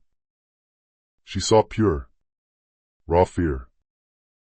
Because Ambrose, deep down in his rotten core, could finally sense it. His absolute control over her was entirely slipping through his fingers. Later that night, as Jacqueline sat peacefully in the nursery folding clothes,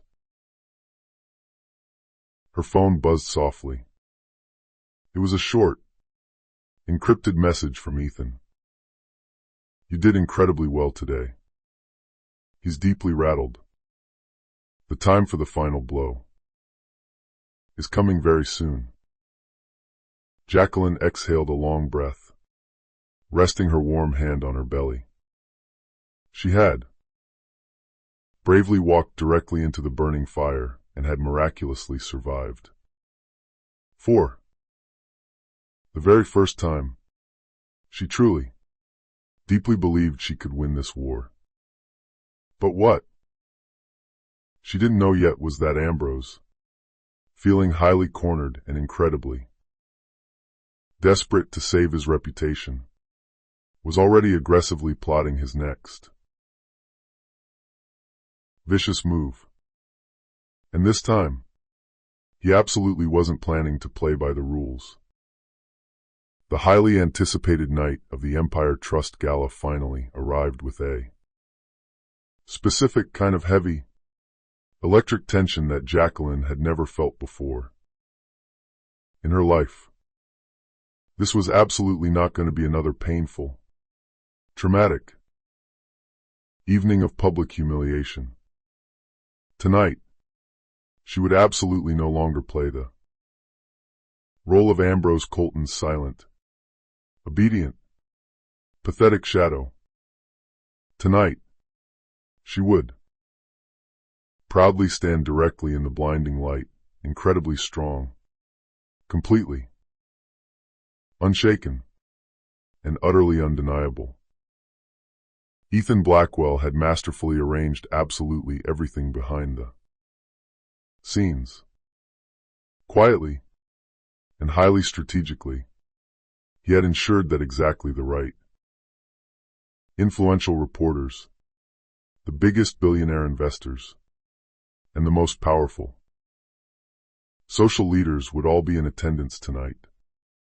He never once told Jacqueline exactly what she needed to say to the crowd. He didn't need to script her. She had beautifully found her own powerful voice now. He merely made sure that when she finally spoke, the entire world would be forced to stop and listen. The massive gala was held at the legendary Historic Grand Astoria Hotel. Its sprawling, ornate ballroom glowing beautifully with massive, antique chandeliers that seemed to drip light like molten gold. Wealthy guests shimmered brilliantly in expensive designer gowns and sharp tuxedos, their loud laughter sounding sharp and tight with eager anticipation for drama. Ambrose arrived early, proudly parading Cassandra on his arm, intentionally making their entrance a massive, flashy spectacle for the press. Cassandra wore a blindingly glittering, emerald green gown featuring a slit so dangerously high it left absolutely little to the imagination. She smiled widely and aggressively at the flashing cameras, eagerly flashing her new, massive diamond tennis bracelet, a piece of jewelry Ambrose had unknowingly bought using money stolen directly from fraudulent corporate deals. Vicious whispers quickly filled the stagnant air. Will Jacqueline actually have the nerve to show up? Did she finally leave him? Or will she just sit there and endure another round of public humiliation? The definitive answer came moments later when the massive, heavy mahogany ballroom doors swung wide open. Jacqueline confidently stepped inside.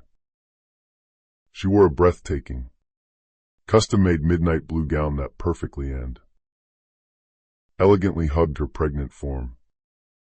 It was incredibly elegant, yet fiercely commanding. Her dark hair cascaded down her shoulders in soft, classic waves, and her makeup was absolutely flawless. But it was absolutely not her physical beauty that completely stunned the massive crowd into silence. It was the undeniable, absolute power radiating in her stride. She walked into the room not as a woman who had been broken by scandal, but as a queen entirely reborn from the ashes. The media cameras instantly flashed wildly, blinding the room. Wealthy guests gasped audibly, covering their mouths. Even Cassandra's painted, smug smile severely faltered for a terrified second. Ambrose's face violently twisted into a mask of pure rage when he saw her walking toward the center of the room. "What the hell are you doing here?" he hissed venomously under his breath as she approached his table. Jacqueline stopped, meeting his furious glare with an incredibly calm, icy defiance. "I am standing exactly where I belong." Before the furious Ambrose could formulate a response, a massive swarm of aggressive reporters swarmed around them, microphones extended. "Mrs. Colton, Jacqueline, do you have an official statement tonight regarding your husband's highly public affair?" The entire massive ballroom fell dead silent, waiting with bated breath. For long, agonizing weeks, she had remained entirely silent, stoically enduring their cruel whispers.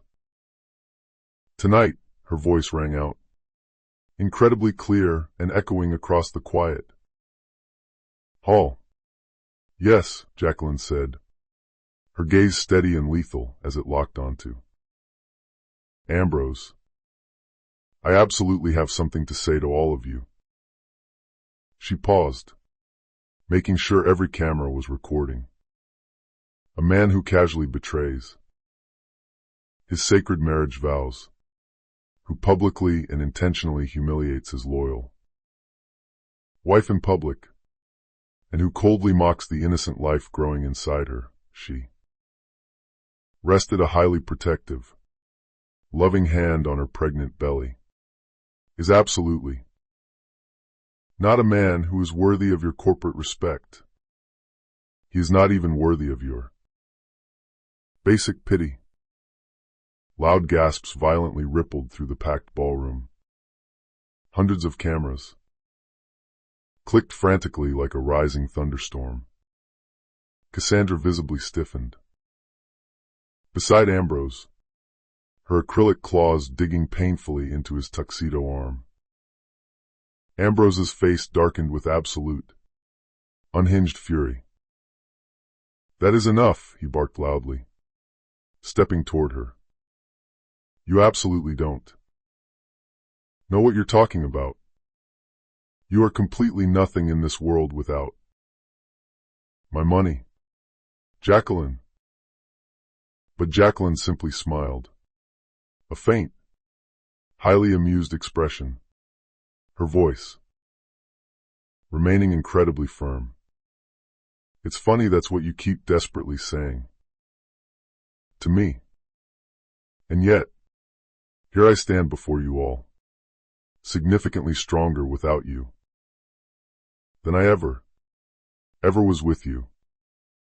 Scattered applause suddenly erupted from the back of the room, highly hesitant at first, but rapidly growing louder and more confident. Wealthy guests who had once whispered cruelly behind her back now openly clapped, deeply emboldened by her raw courage. Cassandra hissed frantically directly into Ambrose's ear. Do something to stop her.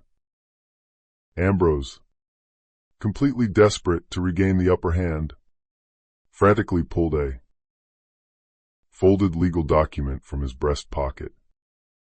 She wants to stand here and act brave for the cameras, but here is the absolute truth for the press.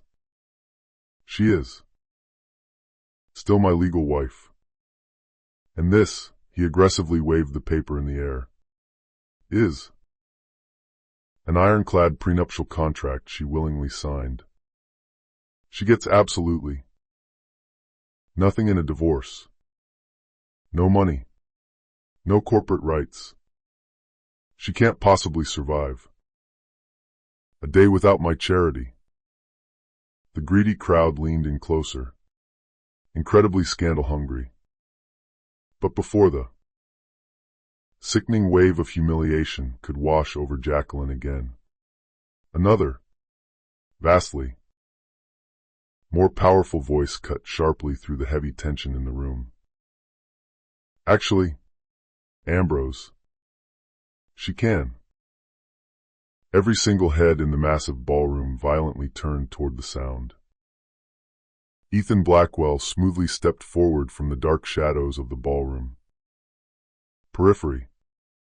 His mere physical presence instantly and completely silenced the entire crowd. His piercing gray eyes were locked dead onto Ambrose, and his jaw was set exactly like cold steel.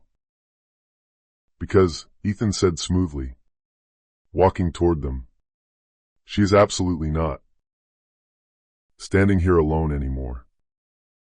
Frantic whispers surged through the room like a tidal wave. Ethan Blackwell? He's actually here?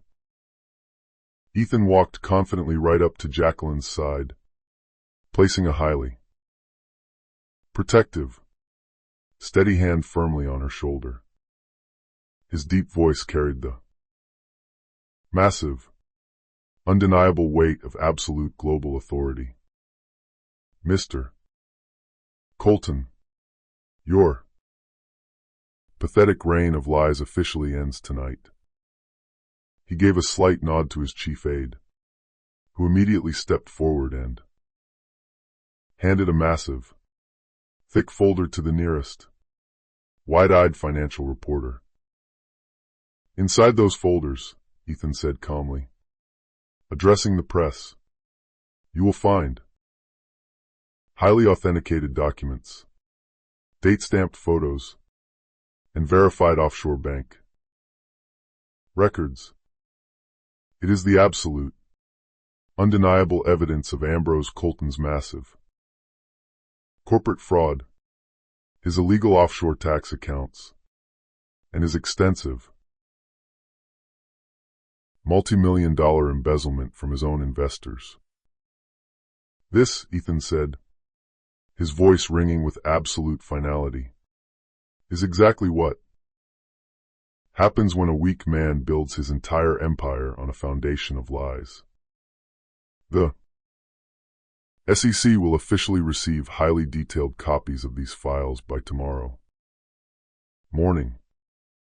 So will the board of directors who once foolishly trusted you with their money. Absolute, unmitigated chaos violently erupted in the ballroom. Cameras exploded with thousands of blinding flashes. Frantic reporters shouted dozens of questions at once. Wealthy guests gasped in sheer horror as the massive corporate scandal unfolded in real time before their eyes. Ambrose's arrogant face completely drained of all color, turning a sickly shade of white.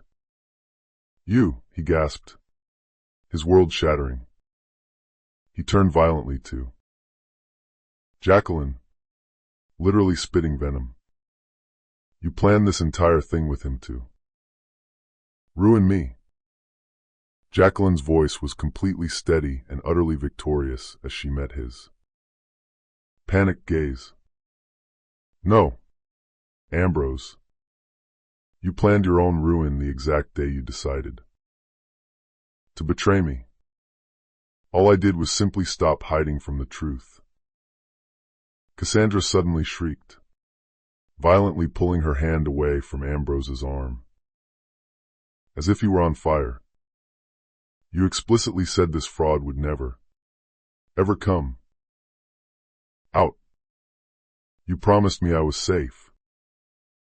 Ambrose angrily shoved her away in pure desperation. "Shut up, Cassandra. The hungry cameras caught absolutely all of it. The ugly betrayal. The total collapse of his ego. The arrogant villain completely crumbling into dust." Jacqueline stood incredibly tall, looking every single inch the powerful woman Ambrose foolishly thought he had destroyed. She placed her hand lovingly on her pregnant belly and said firmly, "Loud enough for the cameras to capture every word. I may be carrying your child, Ambrose, but I will absolutely never carry your shame." Deafening, roaring applause thundered throughout the massive ballroom. Furious, investors physically turned their backs on Ambrose in disgust.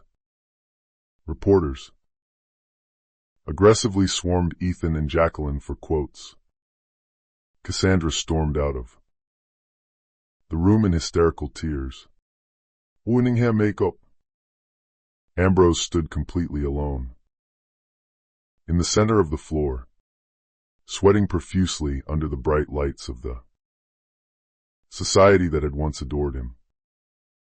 And then Ethan leaned in much closer to him, his voice dropping low enough so only Ambrose could hear the threat. "You tried your absolute hardest to break her spirit, but all you managed to do was make her completely unstoppable." Ambrose's eyes burned with intense, pure hatred, but genuine, paralyzing fear deeply shadowed his face. And as the excited crowd loudly celebrated Jacqueline's massive public triumph, absolutely no one realized that Ambrose, feeling completely cornered and utterly desperate to save himself, was already secretly planning one last, ruthless move, a highly illegal move that could easily put absolutely everything, even Jacqueline's innocent, unborn child, in grave physical danger. The catastrophic fallout from the Empire Trust Gala spread globally like an uncontrollable wildfire. By the very next dawn, Ambrose Colton's name was absolutely no longer associated with elite prestige and massive corporate power. It was violently plastered across every single major news channel and newspaper. Headline: dripping heavily with the words scandal, fraud, betrayal, collapse. His massive corporate empire, heavily built on extreme arrogance and deep deceit, was completely crumbling to the ground significantly faster than anyone had ever imagined possible. The Federal Securities and Exchange Commission immediately launched a massive, highly public formal investigation. Terrified, investors aggressively pulled hundreds of millions in funding. Loyal business partners fled the sinking ship in droves. Cassandra, who had once happily draped herself on his arm exactly like a shiny crown jewel, completely vanished from his side overnight, leaving him to entirely face the legal storm alone. By the absolute end of the week, Ambrose Colton was officially no longer the golden king of Wall Street. He was just a highly disgraced, broke man teetering dangerously on the very edge of total ruin and federal prison. But for Jacqueline, her incredible journey was only just beginning. In the calm days immediately following the dramatic gala, she finally moved out of the toxic penthouse forever. She was absolutely no longer a prisoner of cold marble walls and fake crystal chandeliers. Instead, she found herself living in a beautiful, quiet, historic brownstone that Ethan had discreetly helped her secure. It was tucked safely away on a highly peaceful, tree-lined street directly overlooking the park. The rooms were significantly smaller than the penthouse. The furniture much simpler, but the air inside was completely filled with a profound warmth. Her warmth. For the very first time in agonizing months, she slept soundly through the night entirely without shedding a single tear. Ethan absolutely didn't hover over her, but he was always there, remaining as steady and reliable as ever. He proudly walked with her to all her prenatal doctor's appointments, sat patiently beside her through grueling, hours-long legal consultations, and made absolutely sure the entire world knew she was completely no longer a pathetic woman to pity, but a highly powerful woman to deeply respect. Under his expert, brilliant guidance, her divorce proceedings gained massive, unstoppable momentum.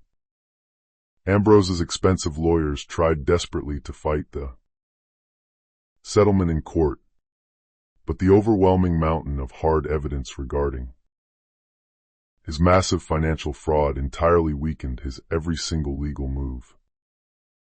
"You're absolutely going to win this war," Ethan told her softly one evening as they sat comfortably together on her small, private balcony, peacefully watching the vibrant sunset bleed brilliant colors across the New York skyline. Jacqueline looked over at his handsome face, her hand resting lovingly on her belly. For the very first time, she smiled brightly. "I finally believe you." The absolute final, crushing blow to Ambrose came a month later in federal court. The presiding judge, looking incredibly stern and utterly unyielding, Read the massive list of evidence aloud to the packed courtroom. Extreme. Financial fraud. Grand embezzlement. Gross infidelity. And breach of fiduciary duty. Ambrose's voice, once so booming and commanding, cracked pathetically as he tried desperately to defend himself on the stand. But the heavy wooden gavel fell with a loud crack, and the final verdict was completely clear and devastating. He officially lost not only his entire billion-dollar fortune, but his societal reputation, his political influence, and most importantly too, Jacqueline, absolutely all parental custody rights. Jacqueline emerged victoriously from the grand courthouse doors, entirely flanked by hundreds of cheering reporters. Her beautiful blue maternity dress fluttered gently in the wind, her chin lifted incredibly high. She absolutely didn't gloat to the press. She didn't need to say a word. True justice had finally spoken loudly for her. Ambrose watched her leave from the top of the courthouse steps. His once proud, arrogant frame was now deeply hunched and entirely hollowed out. His bloodshot eyes met hers across the crowd, desperate, pleading for a sliver of mercy. But Jacqueline only shook her head very softly. "This is the exact life you actively chose, Ambrose," she whispered, knowing he could read her lips. "Not me." Then she turned entirely away from him, walking proudly into the bright, beautiful future he had desperately tried to deny her. In the peaceful weeks that followed the trial, Jacqueline's entire life transformed completely. The baby's beautiful nursery in the brownstone was finally complete, lovingly painted in soft, warm hues, completely filled with genuine love rather than cold emptiness. She spent her quiet mornings reading happily near the sunlit window, her afternoons joyfully preparing for motherhood, and her evenings taking long, peaceful walks through Central Park, her healing heart feeling significantly lighter than it had in many years. And Ethan was right there beside her through absolutely all of it. He never aggressively pushed her for a romantic relationship, never arrogantly demanded her time. He simply, consistently showed up, whether it was to thoughtfully bring her warm, home-cooked meals, to listen patiently for hours when her old fears crept back in the dark, or just to stand completely silently beside her. So she fundamentally knew she was absolutely not alone in the world. One beautiful, crisp night, as they walked slowly by the exact section of the park where they had first officially met at the cafe, Jacqueline stopped, walking, placing her hand gently on her stomach.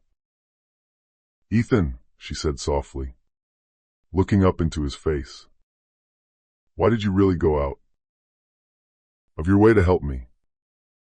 He stopped and looked down at her, his striking gray eyes completely steady and full of profound emotion. "Because I clearly saw a brilliant, incredible woman who absolutely deserved to have the entire world, but who was tragically trapped inside a cold cage, and I happened to have the power to easily open the door." Jacqueline's eyes immediately filled with hot tears, absolutely not tears of sadness this time, but tears of overwhelming, pure gratitude. "You didn't just Open the door for me. Ethan, you actively reminded me exactly how to find the strength to walk through it myself. Weeks later, inside a very quiet, highly private hospital room completely filled with soft, warm morning light, Jacqueline finally held her beautiful, newborn child safely in her tired arms.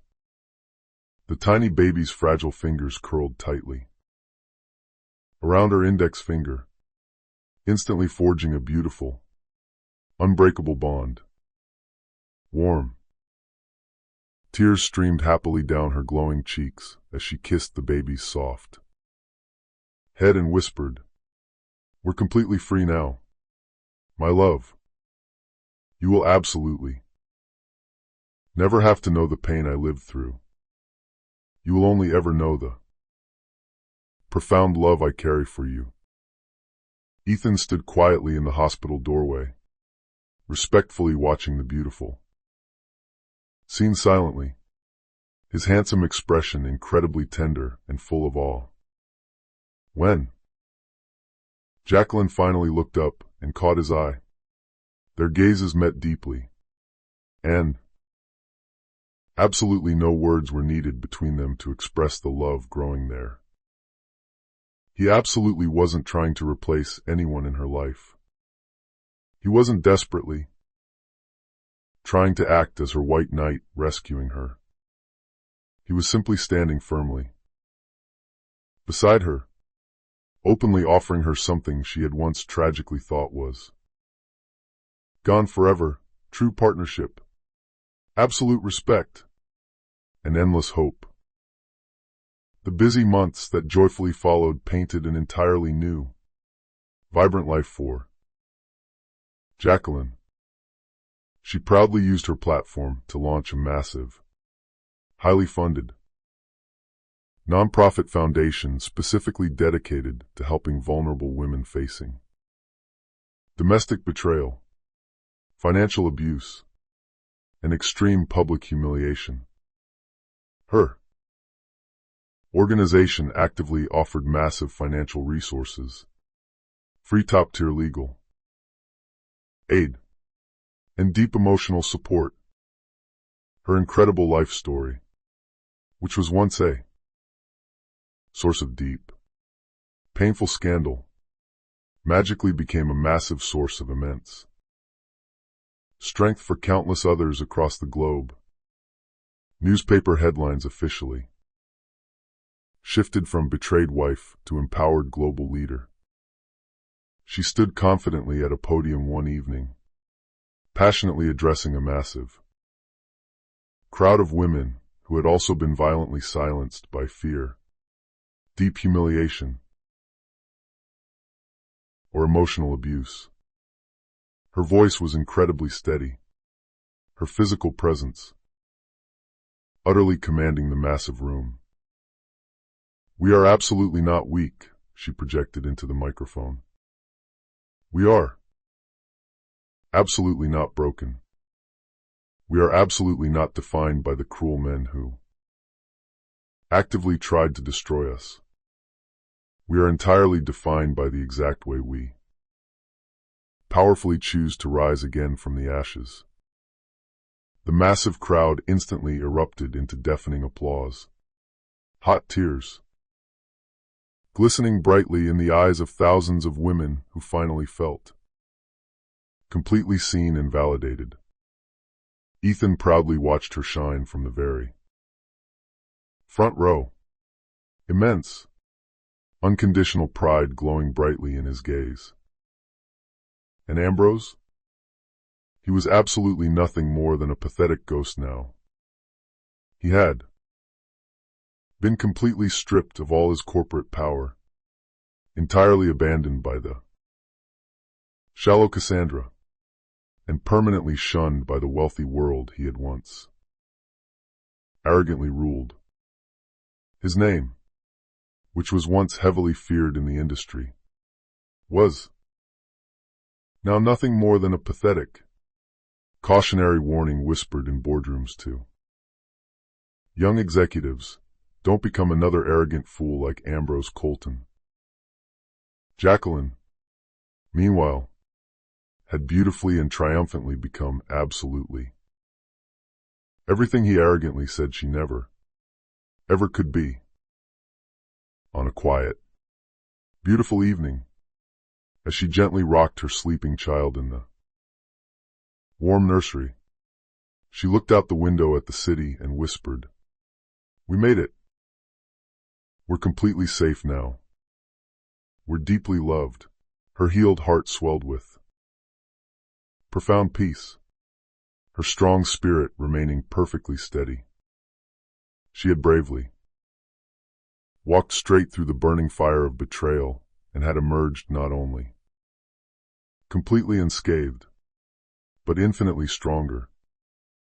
And as she gently kissed her baby's warm forehead, Jacqueline knew this absolute, unshakable truth: no betrayal, no amount of public humiliation, and absolutely no man on earth could ever steal her self-worth again, because she was absolutely no longer Ambrose Colton's pathetic, broken wife.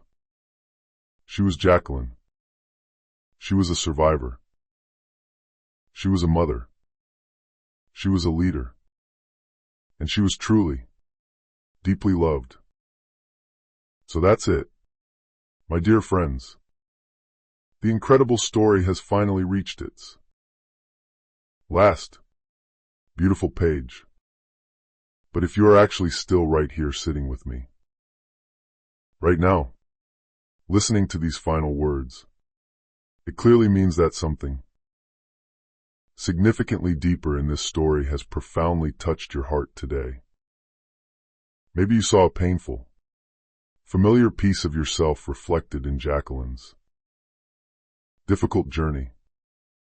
Maybe you intimately know those dark, agonizing moments of deep betrayal, of breaking down completely in total silence on the floor, of feeling exactly like you simply weren't enough for someone you loved. Or maybe, just maybe, you deeply felt the burning, inspiring fire of her ultimate rise. You felt the quiet, immense strength of actively choosing to maintain your dignity over giving in to dark despair, of bravely rebuilding your life entirely from the ashes, and finally finding that your true, inherent worth was absolutely never dependent on another flawed person's validation of you. Life has a highly specific, often cruel way of severely testing us in the most brutal ways imaginable, doesn't it? But as the great Stoic philosopher Epictetus once so wisely said, we cannot choose our external circumstances, but we can absolutely always choose exactly how we respond to them. That is the absolute, pure essence of true emotional healing. It is knowing deep down that the pain you suffered and the betrayal you endured absolutely do not define who you are. Your brave response to it does. Just like the incredible Jacqueline, you absolutely hold the immense power to stand tall, even when the entire world is actively trying to crush you into dust. Think deeply about the profound wisdom of Marcus Aurelius, who wrote, "The impediment to action advances action. What stands in the way becomes the way." Every single deep wound you've carried, every single agonizing heartbreak you've bravely endured, can actually become the very driving force that powerfully guides you toward massive strength.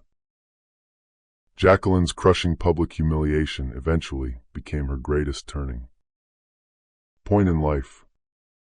Her utter brokenness became the catalyst for her beautiful rebirth. And the exact same incredible transformation can be true for you, too. So, if you're sitting here listening right now, please let this message be your daily reminder.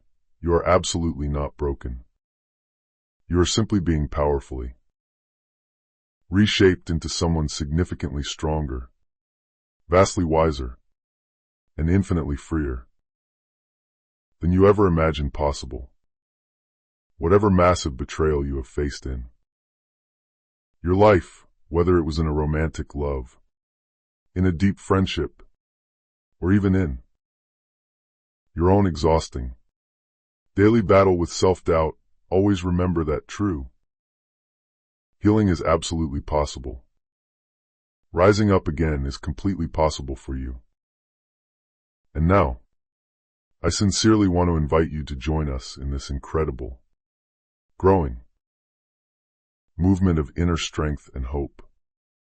If Jacqueline's powerful story truly spoke to your soul today, if even just one single sentence made your heart beat a little faster, then please don't just keep it to yourself. Hit that like button right now to let us know. Share this inspiring video with someone in your life who desperately needs to hear it today. And most importantly, please subscribe to our channel right now, because together we are absolutely not just telling stories on the internet.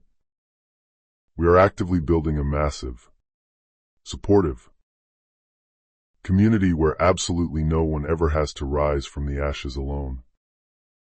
So, my wonderful friends, please carry this profound truth with you tonight as you sleep. You are incredibly worthy.